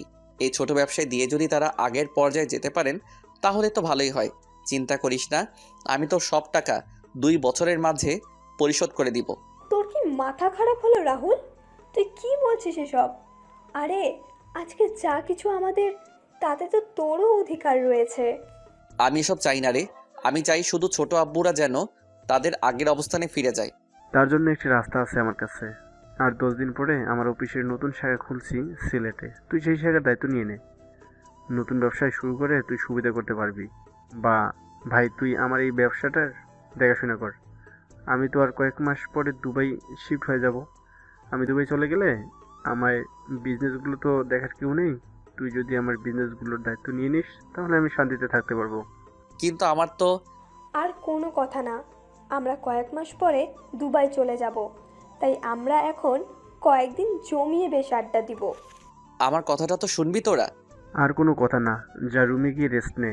রাতে বের হব সবাই মিলে। পুরনো দিনের সেই আড্ডাগুলো আবার জমিয়ে তুলতে হবে। এইদিকে রাহুল বাসা থেকে চলে আসার পর সবাই মন খারাপ করে বসে আছে। উর্মি একদিক দিয়ে ভালোই লাগছে, আর অন্যদিক দিয়ে জয়ের প্রতি রাগ হচ্ছে। উর্মি যদি জয়কে সামনে পেত তাহলে তাকে খুন করে ফেলত। উর্মি সবার দিকে তাকিয়ে উর্মি তার মাকে উদ্দেশ্য করে বলল, মা, তোমরা সামান্য একটা চাকরের জন্য মন খারাপ করে বসে আছো কেন? উর্মি, তোমাকে আমি কতদিন বলেছি যে রাহুলকে চাকর বলে অনুমোদন করবে না? চাকরকে ছাকর বলবো না তো কি বলবো বল?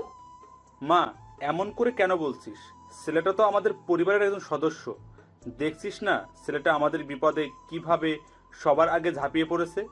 নিজের ছেলে মেয়ে থাকলে এমনভাবে কাজ করতো কিনা সেটা নিয়ে সন্দেহ আছে। আরে চাচ্চু, তুমি দেখছো না চাকরের বাচ্চা আমাদের সবাইকে বিপদে ফেলে কি করে পালিয়ে গেছে? আমরা যে ওকে এত বছর খাইয়ে পরিয়ে মানুষ করলাম, তার কোনো প্রতিদান সে কোথায় দিল? সে সবার আগে নিজের কথা চিন্তা করে আমাদের সবাইকে এখানে রেখে এভাবে পালিয়ে গেছে। উর্মি, সেটা তোর ভুল ধারণা। আমার কোনো ভুল ধারণা না, ভুল ধারণা হচ্ছে তোমাদের। তোমরা এই অনাথের বাচ্চাটাকে আমাদের বাড়িতে এনে এত বছর খাইয়ে এত বড় করলে, ওর 3 মাসের জন্য কি করলো? আপু তুই কি বলছিস? নিজের লিমিটের ভেতরে থেকে কথা বল। রাহুলকে নিয়ে কোনো কথা বলার অধিকার তোমার নেই। তুই একটা চাকরের জন্য আমার সাথে উঁচু গলায় কথা বলছিস? চাকরের জন্য না, তোমার ব্যবহারের জন্য বলছি। ওই চাকরকে নিয়ে কথা বলছি বলে তোর এত গায়ে লাগছে কেন? তুই আবার এই ছোট লোকটাকে ভালোবাসিস না তো আবার? হ্যাঁ ভালোবাসি, ওই ছোট লোক ওই চাকরকে। তোর কোনো সমস্যা?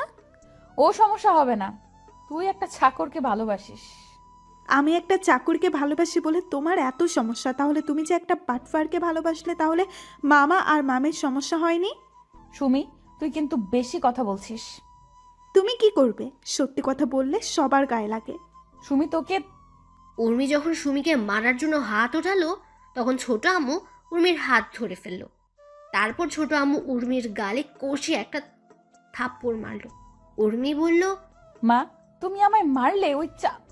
হ্যাঁ, আমি তোকে মারলাম। এই থাপ্পড়টা তোকে অনেক আগে মারা উচিত ছিল, তাহলে তুই এমন খারাপ বেয়াদব হতে উঠতি না। আমার তো মনে হয় জয় তোকে যে কথাগুলো বলেছিল সেগুলো সত্যিই বলেছিল। ভাবি, কি বলছো কি তুমি? না ভাই, ও অনেক খারাপ হয়ে গেছে। আমার মেয়ে বলে ওরে পরিচয় দিতেও মনে হয় না। মা, চুপ, একদম চুপ। কার জন্য আজকে তুই দাঁড়িয়ে কথা বলছিস জানিস তুই? না, জানিস না তুই? জানবি কি করে? সারাদিন তো বাবা আর মায়ের টাকা পয়সা নষ্ট করায় ব্যস্ত থাকিস। কি বলছো কি? চুপ করো তুমি। আজকে তুমি আমায় থামিও না। ও যে এতদিন ছেলেটার সাথে বাজে আচরণ করেছে, তারপর ছেলেটা কোনোদিনও কিছু বলেছে ওকে নিয়ে? আজকে আমার চেয়ে ওই চাকর তোমাদের কাছে বড় হয়ে গেল?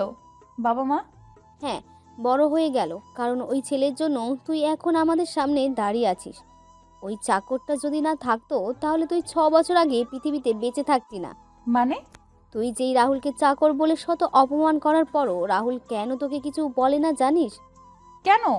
মনে পড়ে 6 বছর আগের কথা? ছোট আম্মু একটা দীর্ঘশ্বাস ছেড়ে বলা শুরু করলেন, 6 বছর আগের কথা। 6 বছর আগে তুই কলেজ থেকে একদিন ফেরার পথে তুই অ্যাক্সিডেন্ট করিস।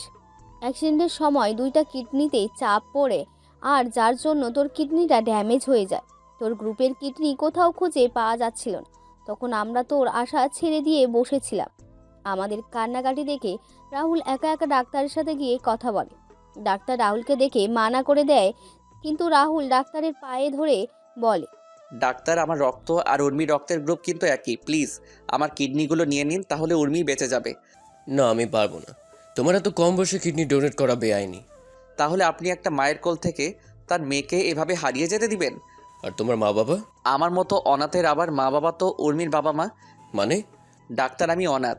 উর্মির বাবা আর মা আমাকে তাদের বাসায় থাকার জায়গা দিয়েছেন। আমায় নিজের ছেলের মতো স্নেহ দিয়ে বড় করেছেন। আমায় কখনো বাবা আর মায়ের অভাব বুঝতে দেননি। এখন আপনি বলেন, আমার কি ওদের মেয়ের জীবন বাঁচানো উচিত না? আমার কোনো কিছুর প্রয়োজন হলে সেটা আমি বলার আগে আমার জন্য নিয়ে আসেন। জানেন ডাক্তার, ছোট আব্বু আর ছোট আম্মুর বিয়ের কয়েক বছর পর উর্মির জন্ম হয়। উর্মির জন্মের পর চৌধুরী বাড়ির সবাই কী যে খুশি হয় সেটা আপনাকে আমি বলে বোঝাতে পারবো না। আমার যখন তাদের বাসায় আসার 2 বছর হয়, তখন আমি জানতে পারি উর্মির মা আর কোনো সন্তান নেননি। সন্তান নিলে হয়তো আমার জন্য তাদের স্নেহ ভালোবাসা কমে যাবে। চৌধুরী বাড়ির সবাইও ছিল একমত, কারণ উর্মি আর আমি ছিলাম চৌধুরী বাড়ির প্রাণ। এখন আপনি বলেন, উর্মির কিছু হলে ওই বাড়ির কেউ সেটা মেনে নিতে পারবে না। আমি মারা গেলে হয়তো কয়েকদিন সবাই কান্না করবে, কিন্তু উর্মির কিছু হয়ে গেলে ওই বাড়ির সবাই চিরদিন কান্না করবে। ওই বাড়ির কেউই অল্প বয়সে তাদের বাড়ির মেয়ে হারানোর যন্ত্রণা সহ্য করতে পারবে না। জানেন ডাক্তার, আমি ছোটবেলায় আমি মায়ের বাবার আদর পাইনি কখনো, এখন পেয়েছি।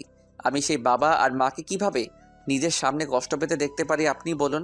আপনি যদি আপনার কিডনি না নেন তাহলে আমি এখন আপনার চেম্বার থেকে বের হয়ে আত্মহত্যা করা ছাড়া আমার কোনো উপায় থাকবে না। আমি ওই বাড়ির সবাইকে এভাবে কষ্ট পেতে দেখতে পারবো না। আমার আত্মহত্যার একমাত্র কারণ হবেন আপনি। কিন্তু দেখো বাবা, তুমি আমার কথা বুঝতে পারছো না। এটা কখনো সম্ভব না বাবা। আপনি আমার কথা বুঝতে পারছেন না কেন? আপনি কি চাইছেন আমার ছোট আব্বু আর ছোট আম্মু আমার চোখের সামনে এভাবে কষ্ট পাক? আমি সেটা সন্তান হয়ে কিভাবে মেনে নিব? কিন্তু ডাক্তারের পায়ে ধরে বললাম, আমি আপনার পায়ে পড়ি ডাক্তার, আপনি উর্মিকে বাঁচিয়ে দিন। তা না ছাড়া আমার মরা ছাড়া আর কোনো উপায় থাকবে না। আচ্ছা, আমি দেখছি। তারপর ডাক্তার নার্সকে দেখে রাহুলের রক্তের গ্রুপ পরীক্ষা করে এক ব্যাগ রক্ত নিতে বললেন।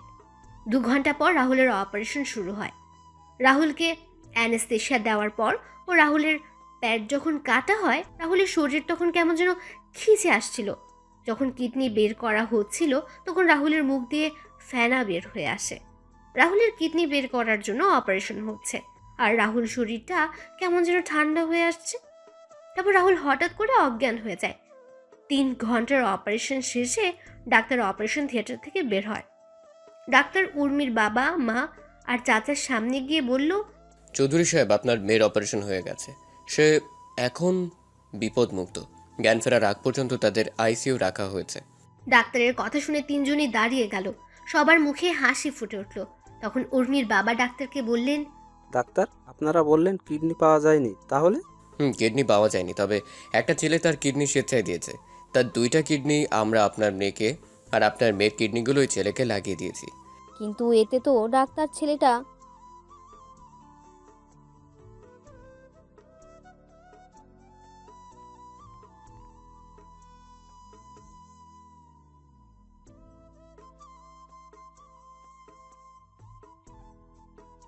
মারা যাবে, তবে ছেলেটা যদি মেডিসিন নিয়মিত খায় তাহলে হয়তো কয়েকটা বছর বেশি বাঁচতে পারবে, আর ভাগ্য ভালো হলে 10-15 বছর। আপনার মেয়ের 2টা কিডনির মাঝে ডান পাশের কিডনি 40% ভালো ছিল। ডাক্তার, সেই ছেলেটা কোথায়? আমরা ছেলেটার সাথে দেখা করতে চাই, যেই ছেলেটা তার জীবন বাজি রেখে আমাদের মেয়েকে এভাবে বাঁচিয়ে দিল। আসুন আমার সাথে। তারপর ডাক্তার 3 জনকে নিয়ে আইসিইউতে গেলেন। রুমের ভেতরে ঢুকে ব্যাডের দিকে তাকিয়ে 3 জনই শকড হয়ে গেল রাহুলকে দেখে আর উর্মিকে পাশাপাশি বেডে শুয়ে থাকতে দেখে। তখন চাচা ডাক্তারকে বলল, ডাক্তার, রাহুলের কি হয়েছে? এভাবে শুয়ে আছে যে? এই ছেলেই তো আপনার মেয়েকে কিডনি ডোনেট করেছে। ডাক্তার, রাহুলের কথা শুনে আপনি ওর থেকে কিডনি নিলেন? আমি অনেক মানা করে কিন্তু ছেলেটা কথা শোনে না, আমি বাধ্য হয়ে নিতে হয়েছে। তাই বলে ডাক্তার? চৌধুরী সাহেব, ওই ছেলের কথাগুলো শুনে কিছু বলার ভাষা পাইনি। ছেলেটা আপনাদের সুখের জন্য নিজের জীবনটা হাসি মুখে বিলিয়ে দিয়েছে। জানেন ছেলেটা আপনাদের নিয়ে কি বলেছে? কি বলেছে? রাহুলের বলা কথাগুলো বললাম সবাইকে। ডাক্তার কথা বলছেন, তার চোখেও পানি স্পষ্ট। সব শুনে ছোট আব্বু, ছোট আম্মু আর চাচার চোখে জল চলে আসলো। ছোট আম্মু সব শুনে সেখানে বসে পড়লেন আর তার মাথায় হাত দিয়ে নীরবে চোখের জল ফেলতে লাগলেন। ছোট আব্বু আর চাচু স্ট্যাচু হয়ে দাঁড়িয়ে আছেন। রাহুল যে তাদের খুশির জন্য এভাবে নিজের জীবনটা বিলিয়ে দেবে সেটা তারা কখনো হয়তো ভাবতেও পারেননি। 3 ঘন্টা পর রাহুলের জ্ঞান ফিরল। ডাক্তার রাহুলকে পরীক্ষা করে ক্যাবিনে শিফট করলেন। রাহুলকে ক্যাবিনে নিয়ে যাওয়া হলো। রাহুল তার ছোট আম্মুকে বলল, ছোট আম্মু, তুমি কান্না করছো কেন? তুমি চিন্তা করো না, উর্মি ঠিক হয়ে যাবে। আমি ডাক্তারের সাথে কথা বলেছি তো। কিন্তু কেন এটা করলি রাহুল? আমি কি করলাম আবার? তুই তোর কিডনিগুলো দিতে কে বলেছে? তখন রুমে প্রবেশ করে ছোট আব্বু আর চাচা। রাহুল ছোট আব্বু আর চাচাকে দেখে বলল, ছোট আব্বু, চাচা, তোমরা ছোট আম্মুকে বোঝাও তো কিভাবে কান্না করছে দেখো। তুই এই কাজ করতে গেলি কেন রাহুল? কি করব চাচা, নিজের বাবা আর মাকে তো কখনো দেখিনি, কিন্তু এই বাবা আর মা আমায় এত স্নেহ ভালোবাসা দিয়েছে যে আমি কখনো ভুলতে পারবো না কখনো। এখন তুমি বলো, এই বাবা আর মাকে নিজের চোখের সামনে কষ্ট পেতে দেখতে পারি কি করে বলো? আমি না হলাম তাদের ছেলে, কিন্তু তাদের মা আর বাবা বলে ডেকেছি তো। ছেলে হয়ে আমি তাদের কখনো কষ্ট পেতে দিব না কখনো। ছোট আব্বু রাহুলের কথা শুনে রাহুলকে জড়িয়ে ধরে চিৎকার দিয়ে কান্না করছেন। রাহুল তার ছোট আম্মুকে শান্ত করার চেষ্টা করছে। এদিকে ছোট আব্বু আর চাচা চোখের জল মোছায় ব্যস্ত। কিছুক্ষণ পর উর্মির জ্ঞান ফেরার খবর নার্স এসে দিয়ে যায়। তখন রাহুল সবাইকে উর্মির কাছে যাওয়ার জন্য বলল। তখন সবাই উর্মির কাছে গেল। উর্মির জ্ঞান ফেরার পর সবার সাথে কথা হলো। উর্মি আর রাহুল 10 দিন হাসপাতালে ছিল। 10 দিন পরে সকালে রাহুলকে নিয়ে বাসায় যাওয়া হলো, আর বিকেলে উর্মিকে বাসায় নিয়ে যাওয়া হলো। উর্মি রাহুলকে হাসপাতালে দেখে কিছুটা অবাক হলো আর মাকে জিজ্ঞেস করলো। তখন তার মা বললেন রাহুল অ্যাক্সিডেন্ট করেছিল। উর্মি তার মায়ের কথাটা শুনে কেন যেন মনে হলো তার মা মিথ্যে কথা বলছে। তারপরও উর্মি আর কোনো কথা বলেনি। এভাবে কেটে গেল 2 মাস। রাহুল আর উর্মি এখন পুরোপুরি সুস্থ। রাহুলের কিডনি ডোনেট করার কথা দাদিমার ফুফা শুনে ছোট আম্মু আর ছোট আব্বুর থেকে। একদিন রাহুল উর্মি আর তার চাচিকে ছাড়া সবাইকে ডেকে বলল, সবার উদ্দেশ্যে আমার একটা কথা বলার আছে। কি কথা? আমি যে উর্মিকে আমার কিডনি ডোনেট করেছি সেটা যেন উর্মি কখনো জানতে না পারে। এত বড় একটা কথা ওনার উর্মি থেকে কেন লুকাবো? আমি বলছি তাই ছোট আম্মু। দাদা ভাই কি বলছিস তুই? তুই উর্মির এত বড় একটা উপকার করলি, সেটা উর্মি জানবে না? দাদিমা, উর্মির না জানাই ভালো নয় কি? কিছু কথা না হয় অজানা থাকুক না। আর তারপর যদি তোমরা চাও উর্মিকে বলতে, তাহলে আমি সেদিনই এই বাড়ি ছেড়ে চিরদিনের মতো চলে যাব। দাদু ভাই। হ্যাঁ দাদিমা, আমি তোমাদের কাছে হাত জোর করে বলছি, প্লিজ। আচ্ছা, এই কথা কেউ জানবে না, তবুও তুই এই বাড়ি ছেড়ে যাস না। হুম। রাহুলকে প্রতিদিন নিয়ম করে মেডিসিন খেতে হতো। রাহুল একদিন মিস করলে সেদিন দাদিমা আর ছোট আম্মু রাহুলকে অনেক বকাঝকা করতো, আর রাহুল কানে হাত দিয়ে বসে থাকতো। এভাবে কেটে গেল 6 বছর। বর্তমানে সেদিন শপিং মলে রাহুল তোকে বাঁচানোর জন্য ওই বখাটে ছেলেদের সাথে মারামারি করে। মারামারির এক পর্যায়ে ছেলেগুলো রাহুলের পেটের ডান পাশে ছুরি দিয়ে আঘাত করে। ছুরির সামান্য অংশ রাহুলের কিডনিতে গিয়ে সোজা আঘাত করে। রাহুল প্রথমে ব্যথা অনুভব না করলেও পরে ব্যথা অনুভব করে, যার জন্য সেদিন অজ্ঞান হয়ে যায়। রাহুলকে নিয়ে হাসপাতালে যাওয়া হলে ডাক্তার অপারেশন করার পর আমাদের সেদিন কি বলেছিল তুই জানিস? ছোট আম্মুর মুখে এমন কথা শুনে উপস্থিত সবার চোখে জল। উর্মির চোখ দিয়ে জল পড়ছে অনবরত। উর্মি চোখের জল মুছে তার মাকে কান্না মিশ্রিত কণ্ঠে বলল, মা, সেদিন তো তোমরা কিছু বললে না, কিন্তু আজকে বলো ডাক্তার সেদিন কি বলেছিল? সেদিন ডাক্তার বলেছিল, দেখুন, ছুরির আঘাতটা বেশ গভীর।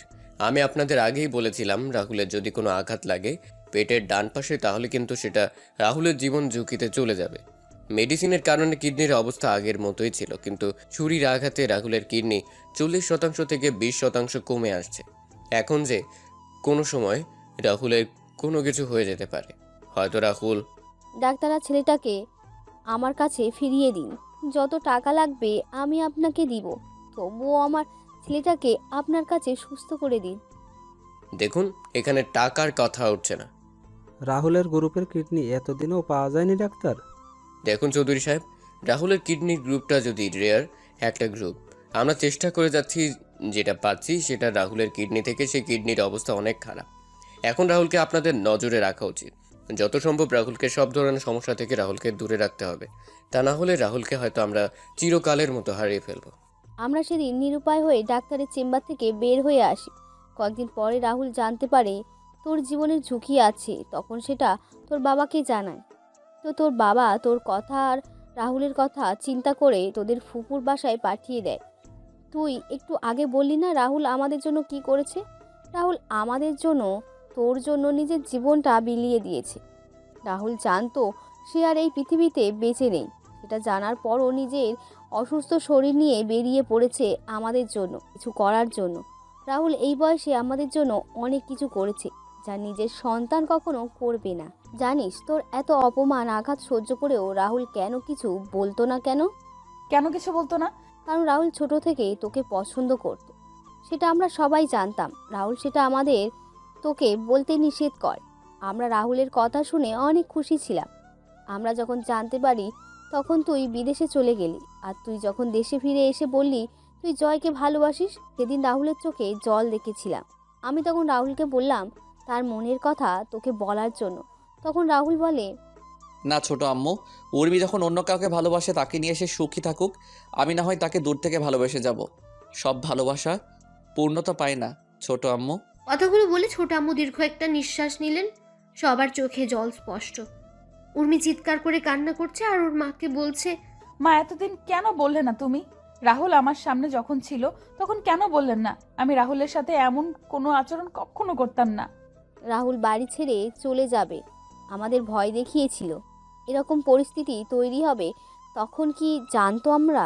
তোকে কিছু বলতাম না, কিন্তু তোর আজকের ব্যবহারের জন্য বলতে বাধ্য হলাম। আমি জানি না ছেলেটা কোথায় আছে, কি করছে। না, আমি আমার স্বামীর কিচ্ছু হতে দিব না। আমি বেঁচে থাকতে আমি আমার স্বামীকে এইভাবে হারিয়ে যেতে দিব না। আমি রাহুলকে আবার খুঁজে আমার কাছে নিয়ে আসব। আমার করা সব কাজের জন্য ক্ষমা চাইব। ও যদি ক্ষমা না করে তারপরেও আমি ওর পায়ের কাছে পড়ে থাকব। উর্মির কথা শুনে সবাই চোখ বড় করে উর্মির দিকে তাকালো। তখন দাদিমা উর্মিকে বললেন, দিদিভাই তোর স্বামী মানে? দাদিমা, রাহুল আমার স্বামী। রাহুল তোর স্বামী হলো কিভাবে? আপু কি বলছিস তুই? তুই তো রাহুলকে সহ্য করতে পারিস না, তাহলে রাহুল তোর স্বামী হলো কি করে? এখন সব সময় মিথ্যা বলা শুরু করে দিয়েছিস। কয়েকদিন আগে আমার আর রাহুলের বিয়ে হয়েছে পাশের এলাকার একটা মসজিদে। কি বলছিস, একটু ক্লিয়ার করে বলতো উর্মি। বাবা, কয়েকদিন আগে আমরা একটা কাজে যাই, সেখান থেকে আসতে রাত হয়ে যায়। রাস্তার কয়েকটা বখাটে আমাদের রাস্তা আটকে দাঁড়ায়। রাহুল তখন ছেলেগুলোকে মারতে থাকে। মারামারির এক পর্যায়ে বখাটেদের সাথে তার বন্ধুরা এসে যোগ দেয়। আমরা তখন ভয়ে দৌড়াতে থাকি। আপনারা তো সব জানেন। উর্মি কথাগুলো বলে আবার কান্না শুরু করে দিল। সবাই তো উর্মির কথাগুলো শুনে খুশি হয়ে গেল। তখন সুমি বলল, না, এটা হতে পারে না। আমি রাহুলকে ভালোবাসি, রাহুল শুধু আমার। রাহুল আমার বিয়ে করা স্বামী। আমি রাহুলকে কোরআনকে সাক্ষী রেখে কবুল বলেছি। রাহুল শুধু আমার। সুমি, কি হচ্ছে কি? মা, আমি রাহুলকে। উর্মি সেখান থেকে গিয়ে রাহুলের নাম্বারে কল দিল, কিন্তু রাহুলের ফোন বন্ধ। উর্মি বারবার ফোন দিচ্ছে, কিন্তু রাহুলের ফোন বারবার বন্ধ বলছে।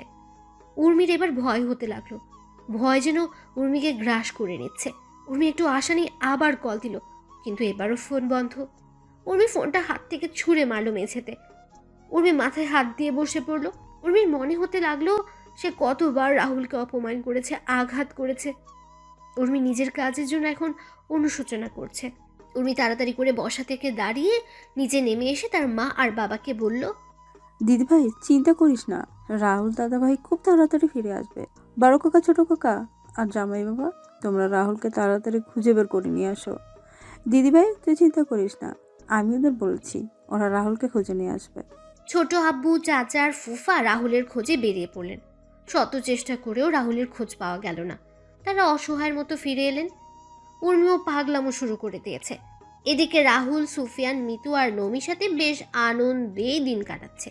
শত আনন্দের মাঝেও রাহুলের সবার কথা মনে পড়ে উর্মির কথাগুলো। রাহুল চট্টগ্রামে এসে তার ফোন থেকে পুরাতন সিম খুলে নতুন অ্যাক্টিভ করে নেয়। রাহুল ঠিক করে নেয় সে যতদিন পর্যন্ত জয়ের কাছ থেকে চৌধুরী বাড়ির সকল সম্পত্তি ফিরিয়ে না আনছে ততদিন সে কারোর সাথে যোগাযোগ করবে না। এভাবে কেটে গেল 1 মাস।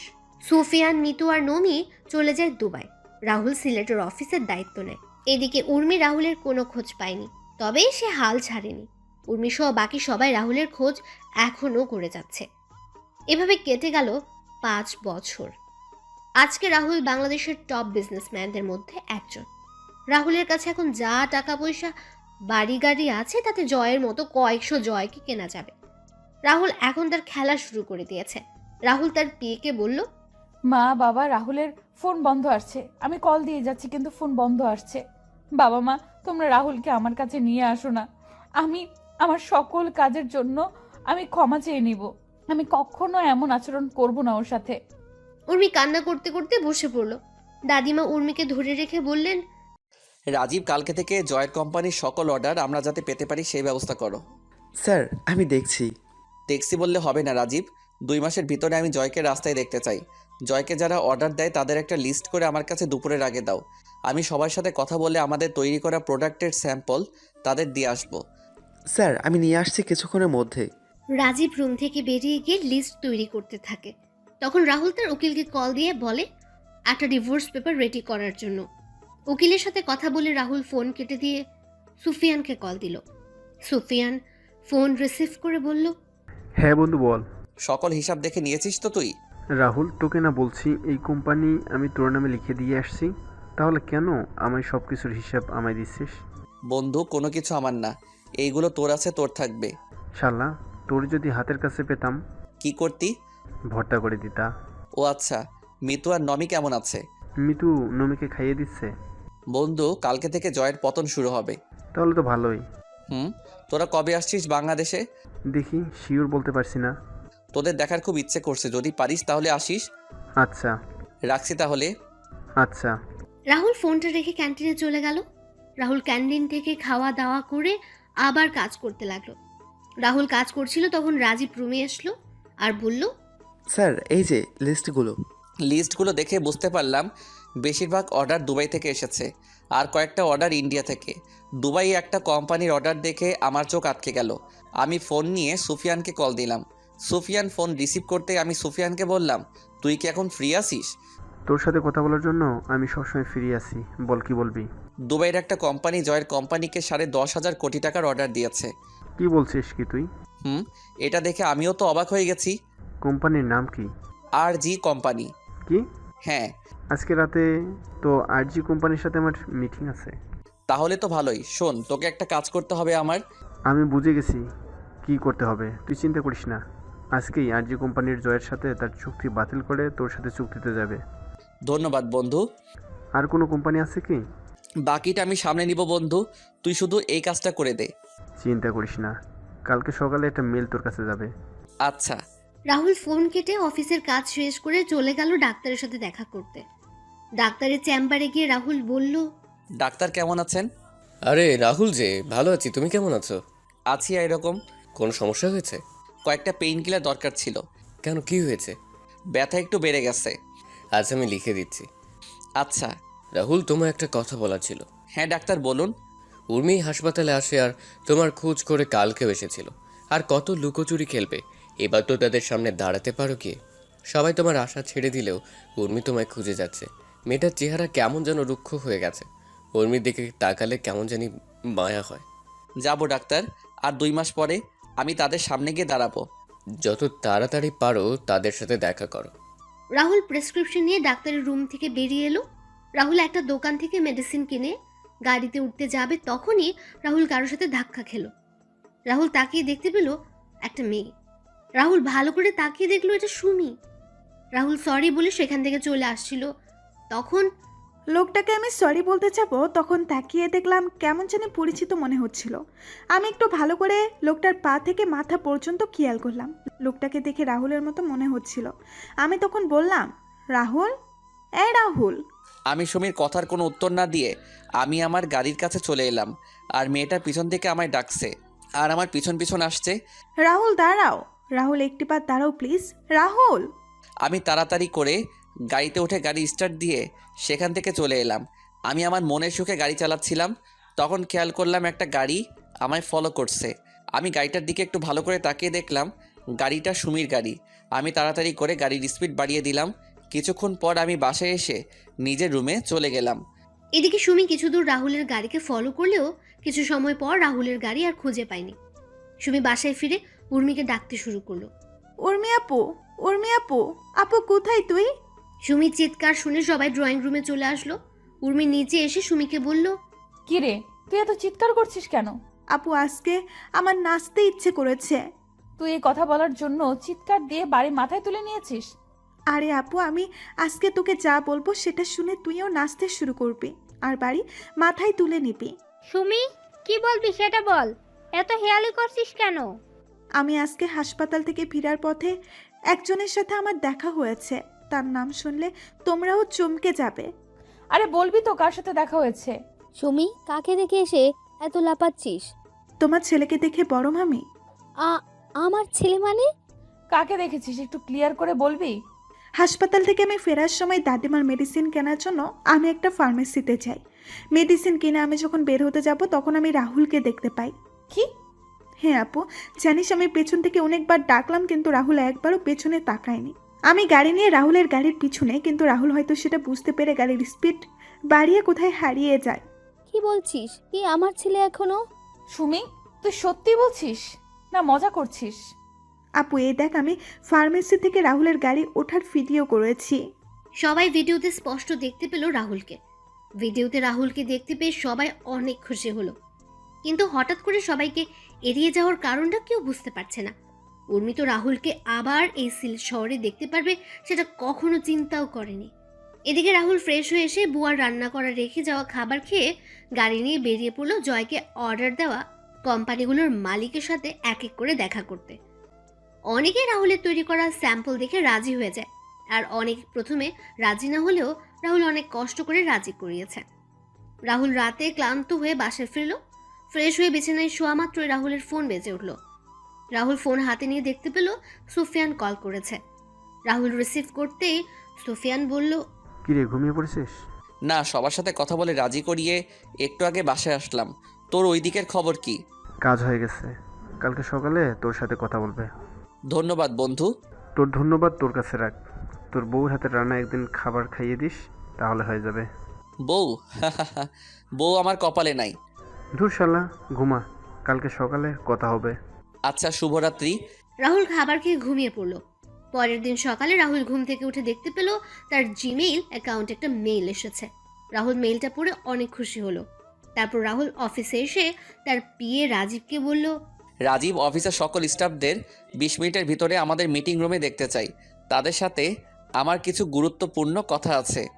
আচ্ছা স্যার। কিছুক্ষণ রাজীব এসে রাহুলকে নিয়ে যায় মিটিং রুমে। রাহুল সবার সাথে কুশল বিনিময় করলো। রাহুল সবাইকে উদ্দেশ্য করে বলল, দুবাইয়ের একটা কোম্পানি সহ আমাদের দেশের কয়েকটা কোম্পানি আমাদের তৈরি প্রোডাক্টগুলো দেখে বেশ পছন্দ করেছে। প্রত্যেক কোম্পানি প্রথম অবস্থায় 3,500 প্রোডাক্ট অর্ডার করছে, আর সময় দিয়েছে 1 মাস। আমি জানি 1 মাসে কখনো সম্ভব না, তবু আমরা সবাই একসাথে কাঁধে কাঁধ মিলিয়ে এই সুযোগটা কাজে লাগিয়ে প্রমাণ করে দিব আমরাও পারি। সবার বেতন ডাবল করে দিব, আর যারা ওভারটাইম কাজ করবে তারাও ওভার কাজের জন্য বোনাস পাবেন। যে করেই হোক আমাদের জয় গ্রুপও কোম্পানিকে পথে নিয়ে আসবো। আমি অফিসে জয়েন করার পর আমার কষ্টের কথাগুলো আপনাদের সাথে শেয়ার করেছি, কারণ আপনারা সবাই হলেন আমার আরেকটা পরিবার। এখন আপনারা যদি আমায় সহযোগিতা করেন তাহলে ওই জয়কে ওর পাপের শাস্তি দিতে পারবো। এখন বাকিটুকু আপনাদের ইচ্ছা। তখন সবাই মিলে একসাথে বলে উঠল, স্যার, আমরা আমাদের নিজেদের সবটা দিয়ে কাজ করব। স্যার, আমরা আপনার সাথে আছি এবং সবসময় থাকব। ধন্যবাদ আপনাদের, সত্যি আমি আপনাদের কাছে কৃতজ্ঞ। আপনারা তাহলে কাজ শুরু করে দিন।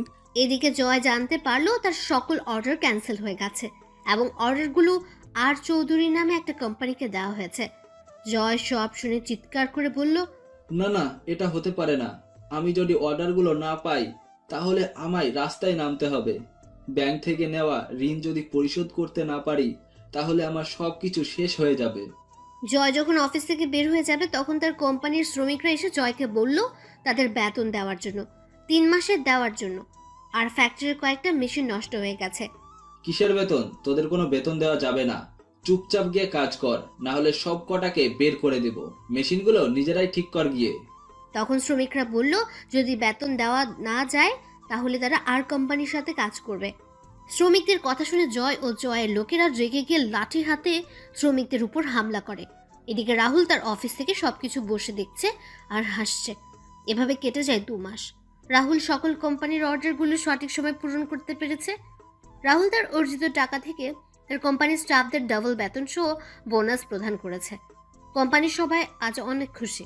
এদিকে ব্যাংক জয়ের সবকিছু বাজেয়াপ্ত করে নিলামে তুলেছে।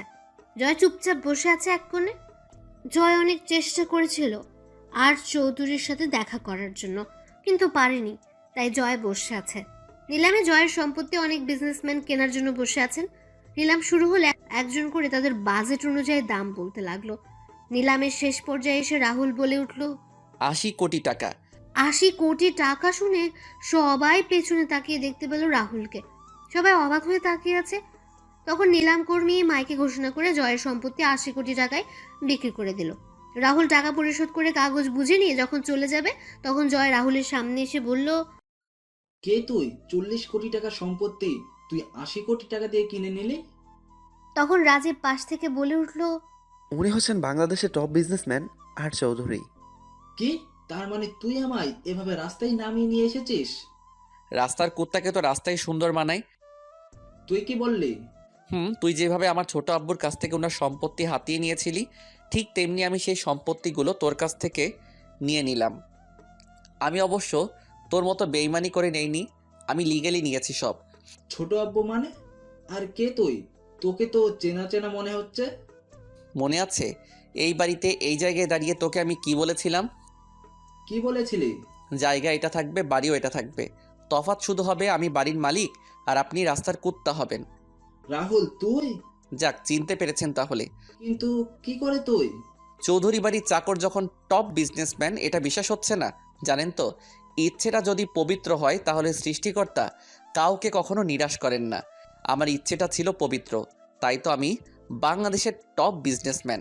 আপনাকে আপনার শ্বশুরবাড়ি নিয়ে যাওয়ার জন্য বাইরে আপনার শালা আর সম্বন্ধীরা অপেক্ষা করছে। আজকে আসি তাহলে। এদিকে সবাই নিউজে দেখছে কোনো এক আর চৌধুরী 80 কোটি টাকা দিয়ে দেউলিয়া জয়ের সমস্ত সম্পত্তি কিনে নিয়েছে। এই নিউজ দেখে সবার মনে হাসি ফুটে উঠল। তখন দাদিমা বললেন, দেখছো তোমরা সৃষ্টিকর্তা কিভাবে শয়তানকে শাস্তি দিয়েছেন? আমি বলেছিলাম না, জয় তার পাপের শাস্তি একদিন ঠিকই পাবে। হ্যাঁ মা, সৃষ্টিকর্তা আপনার কথা শুনেছে।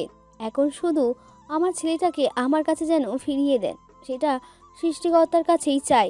এদিকে রাহুল গাড়িতে এসে রাজীব আর ড্রাইভারকে বিদায় দিয়ে রাহুল নিজে গাড়ি ড্রাইভ করতে শুরু করলো। রাহুল চিন্তা করছে ওই বাড়ির সবাই যখন জানতে পারবে তারা তাদের হারানো সব কিছু ফিরে পেয়েছে, তখন তারা কতটাই না খুশি হবে। রাহুল কোর্টে এসে ডিভোর্স কাগজটা নিয়ে ফুফুদের বাসার উদ্দেশ্যে রওনা দিল।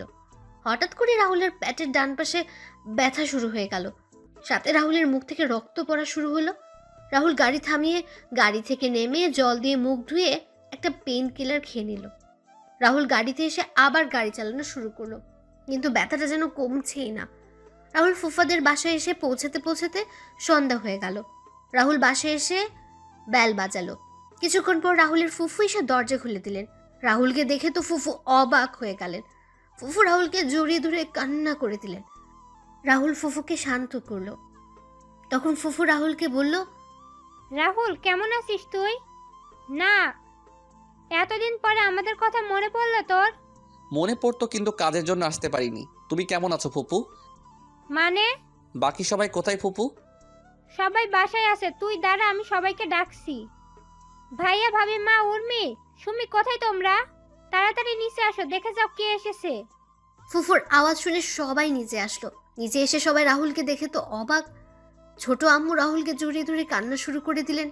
রাহুল ছোট আম্মুকে জড়িয়ে ধরে আছে। উর্মি রাহুলকে দেখে উর্মির মুখে হাসি ফুটে উঠল, এ এক তৃপ্তির হাসি। তখন দাদিমা রাহুলকে ধরে কান্না করে বললেন, দাদু ভাই, এতদিন পর আমাদের কথা মনে পড়লো তোর। এইবার হয়তো মরতে পারবো শান্তিতে। সৃষ্টিকর্তা হয়তো তোর দেখা পাওয়ার জন্যই আমরা এতদিন বাঁচিয়ে রেখেছিলেন। কি করব? তোমাদের সাথে জয় যা করেছে সেটার প্রতিশোধ নিতে হবে না? জয়ের থেকে সবকিছু ফিরিয়ে আনার জন্যই তো এতদিন ধরে আমি আসতে পারিনি। তবে আজকে জয়ের থেকে সবকিছু ফিরিয়ে নিয়ে আসছি।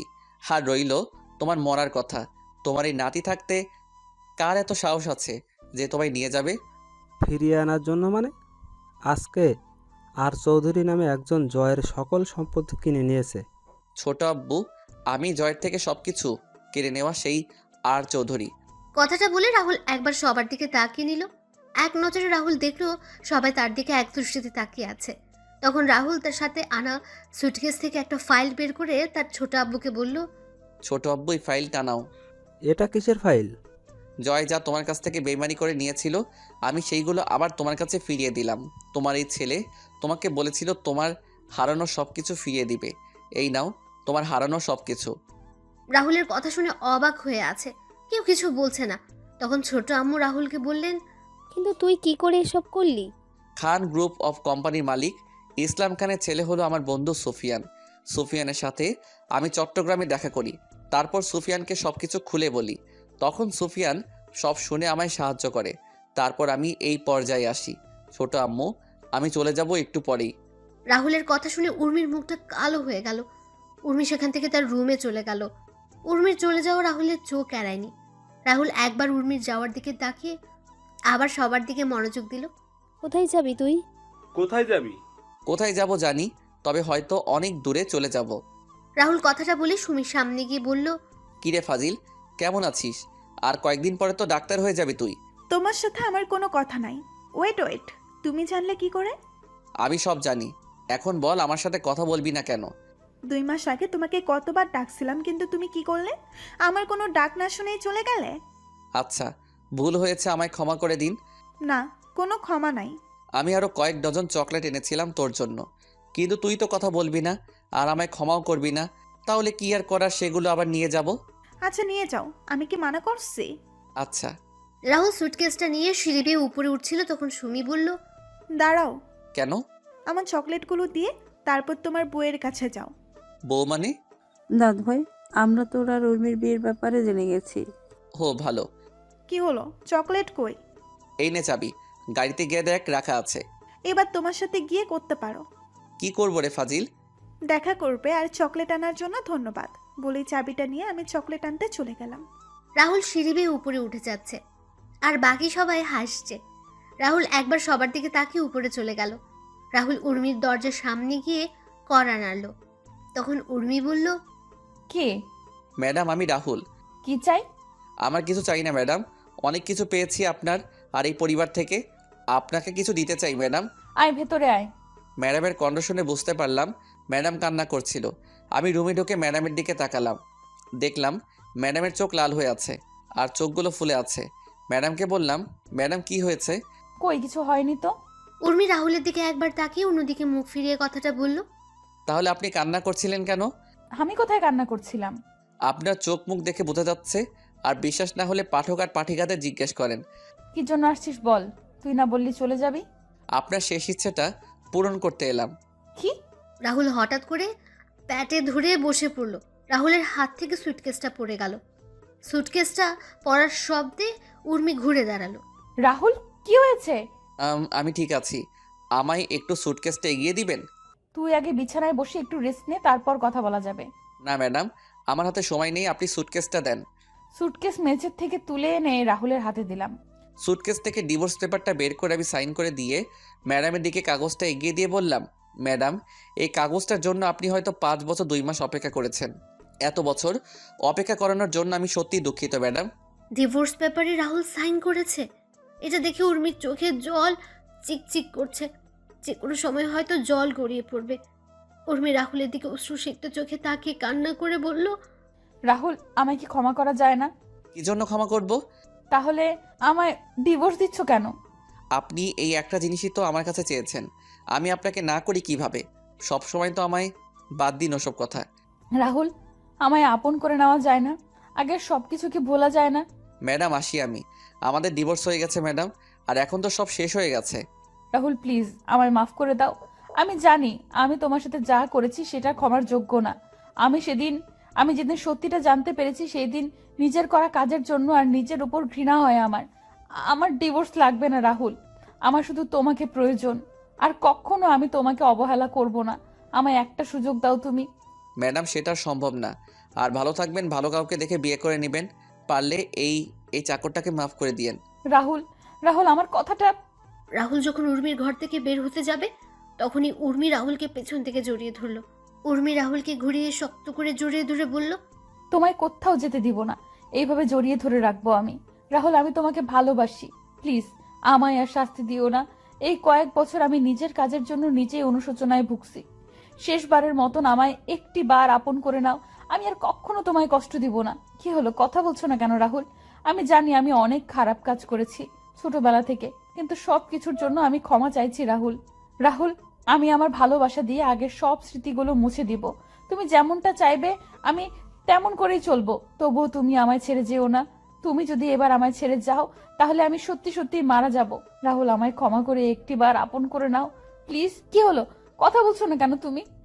রাহুল। উর্মি হঠাৎ তার পিঠে অনুভব করলো পানি জাতীয় তরল কিছু পড়ছে। উর্মি রাহুলকে ছেড়ে দিতে রাহুল মাটিতে পড়ে গেল। উর্মি দেখতে পেল রাহুলের মুখ থেকে রক্ত পড়ছে।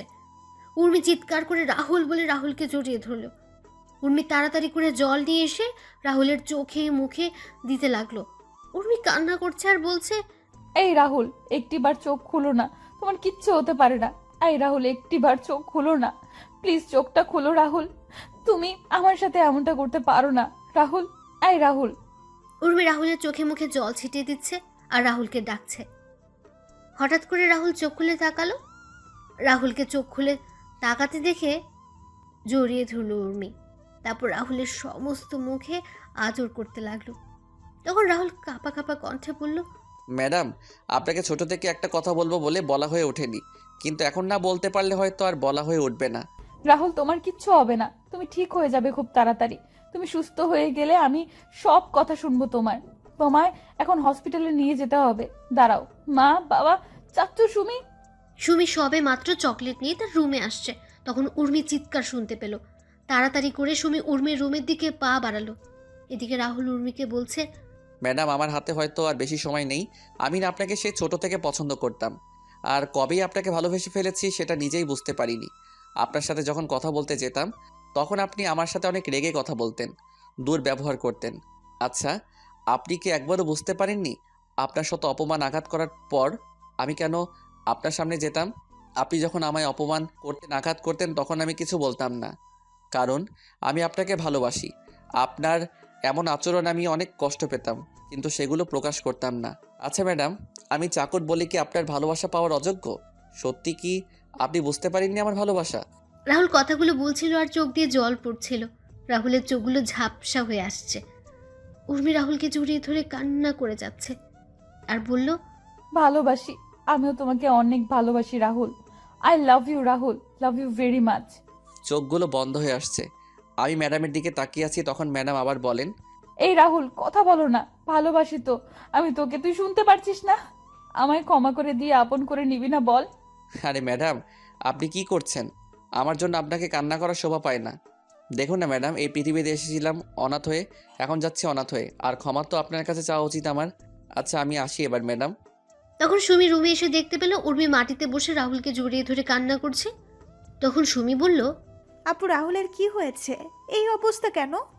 জানি না, হঠাৎ করে পেটে হাত দিয়ে বসে পড়ে আর মুখ দিয়ে রক্ত বের হচ্ছে। তুই তো ডাক্তার, একটু দেখ না বোন।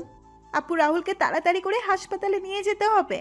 আমার কিছু হয়নি, আমি ঠিক আছি। আমায় নিয়ে শুধু টেনশন করো না, আমায় একটু সাহায্য করো যাতে আমি দাঁড়াতে পারি। এই বলে রাহুল অনেক কষ্টে উঠে দাঁড়ালো। রাহুল যখন উর্মির রুম থেকে বের হতে যাবে তখন রাহুল আবার পেটে হাত দিয়ে বসে পড়ল। উর্মি দেখতে পেল রাহুল আবার বসে পড়ল। রাহুলের মুখ দিয়ে এবার রক্ত পড়ছে। এবার উর্মি আর সুমি চিৎকার করে বলল, ও মা, রাহুল, রাহুল কি হয়েছে তোমার? খুব কষ্ট হচ্ছে তোমার? কথা বলো না রাহুল। মা, বাবা, মামা, মামি, তাড়াতাড়ি উপরে আসো। উর্মি আর নিজেকে সামলাতে পারল না। উর্মিও এবার জোরে তার বাবা মাকে ডাকতে লাগলো, মা, বাবা, মা, বাবা। উর্মি আর সুমির চিৎকার শুনে নিচ থেকে সবাই উর্মির রুমে চলে এলো। সবাই দেখতে পেল উর্মি রাহুলকে জড়িয়ে ধরে কান্না করছে আর রাহুলকে ডাকছে, কিন্তু রাহুল নিশ্চুপ। তারপর সবাই মিলে রাহুলকে নিয়ে হাসপাতালে চলে গেল। রাহুলকে তাড়াতাড়ি করে অপারেশন থিয়েটারে নিয়ে যাওয়া হলো। এদিকে অপারেশন থিয়েটারের বাইরে সবাই বসে কান্না করছে, ভেতরে রাহুলের অপারেশন চলছে। হঠাৎ ডাক্তার খেয়াল করলেন রাহুলের নিঃশ্বাস চলছে না। রাহুলের বুকে চাপ দিয়ে চেষ্টা করা হলো, কিন্তু ডাক্তাররা ব্যর্থ হলেন। ডাক্তার রাহুলের মুখ থেকে অক্সিজেন মাস্ক খুলে নিলেন। বন্ধ হয়ে গেল রাহুলের শ্বাস প্রশ্বাস চিরকালের জন্য। রাহুল চলে গেল এই পৃথিবীর মায়াজাল ত্যাগ করে পরপারের যাত্রায়। অপারেশন থিয়েটারে সবাই এক দৃষ্টিতে তাকিয়ে আছে। রাহুলের প্রাণহীন দেহটার দিকে তাকিয়ে ডাক্তার নার্সকে বললেন, ডেড বডিটাকে বাইরে নিয়ে যাও। আপনারা ঠিকই শুনেছেন, মানুষের প্রাণহীন দেহটাকে ডাক্তারদের ভাষায় ডেড বডি বা লাশ বলে। ডাক্তারের কথায় নার্স ডেড বডিটার উপর সাদা চাদর জড়িয়ে স্ট্রেচারে করে ঠেলতে ঠেলতে অপারেশন থিয়েটার থেকে বের করে উর্মিদের সামনে রেখে চলে গেল। সাদা চাদরে জড়ানো ডেড বডিটা দেখে সবার যেন প্রাণটা বেরিয়ে যাওয়ার উপক্রম হলো। উর্মি কাঁপা কাঁপা হাতে সাদা চাদর সরিয়ে দেখতে পেল রাহুল খুব সুন্দর করে ঘুমিয়ে আছে। রাহুলকে ঘুমন্ত অবস্থায় দেখতে কি সুন্দর না লাগছে। উর্মি রাহুলকে জড়িয়ে ধরে কান্না করছে, মনে হচ্ছে সে রাহুলকে তার ভেতরে লুকিয়ে রাখতে পারবে, তার থেকে আর কখনো কেউ কেড়ে নিতে পারবে না। ছোট আম্মু, দাদিমা, সুমি, ফুফু আর উর্মির কান্নার আওয়াজ হাসপাতাল জুড়ে বিরাজ করছে এক বিষণ্ণতার সুর। ছোট আব্বু, চাচা, ফুফা নীরবে চোখের জল ফেলছেন। পরের দিন সকালে রাহুলের ডেড বডি নিয়ে যাওয়া হয় সেই চৌধুরী বাড়িতে, যেখানে 5 বছর আগেও রাহুল ছিল জীবন্ত। আর আজকে রাহুল এই বাড়িতে লাশ হয়ে ফিরেছে। নিজের জীবনটা এভাবে বিলিয়ে দিল সে। দুপুরে রাহুলকে জানাজা পড়ানোর আগে শেষবারের মতো সবাই এসে রাহুলকে দেখে। রাহুল এই চৌধুরী বাড়িটা রক্ষা করার জন্য যায়। ছোট আম্মু তো পাথরের মতো শক্ত হয়ে গেছে। সে তার ছেলের লাশের খাটিয়ার কাছে বসে আছে, কোনো কথাই বলছে না। উর্মি এসে রাহুলের পাশে বসে রাহুলকে জড়িয়ে ধরে বলল, এত অভিমান করলে আমার উপর তুমি একটিবার ক্ষমা করে দিয়ে আমায় তো আপন করে নিতে পারতে। আমি তো অনেক খারাপ, তাই তো তুমি আমায় এভাবে ছেড়ে চলে গেলে। কি শান্তির ঘুম ঘুমাচ্ছ, তাই না? তারপর রাহুলকে নিয়ে যাওয়া হয় মসজিদে, জানাজা পড়িয়ে নিয়ে যাওয়া হয় কবরস্থানে। রাহুল চলে যায় এই নিষ্ঠুরতম পৃথিবী ছেড়ে, অন্ধকার জগতের যেই কবরে যেতে হবে একা, শুধু নিজেকেই। রাহুলকে হারিয়ে উর্মিও পাগল হয়ে গেছে। চৌধুরী বাড়িটা পরিণত হয়েছে মৃত বাড়িতে। উর্মি নিজেকে সারাক্ষণ একটা রুমের মধ্যে আটকে রাখে আর রাহুলের ছবির সাথে কথা বলে হাসে, আবার কান্নাও করে।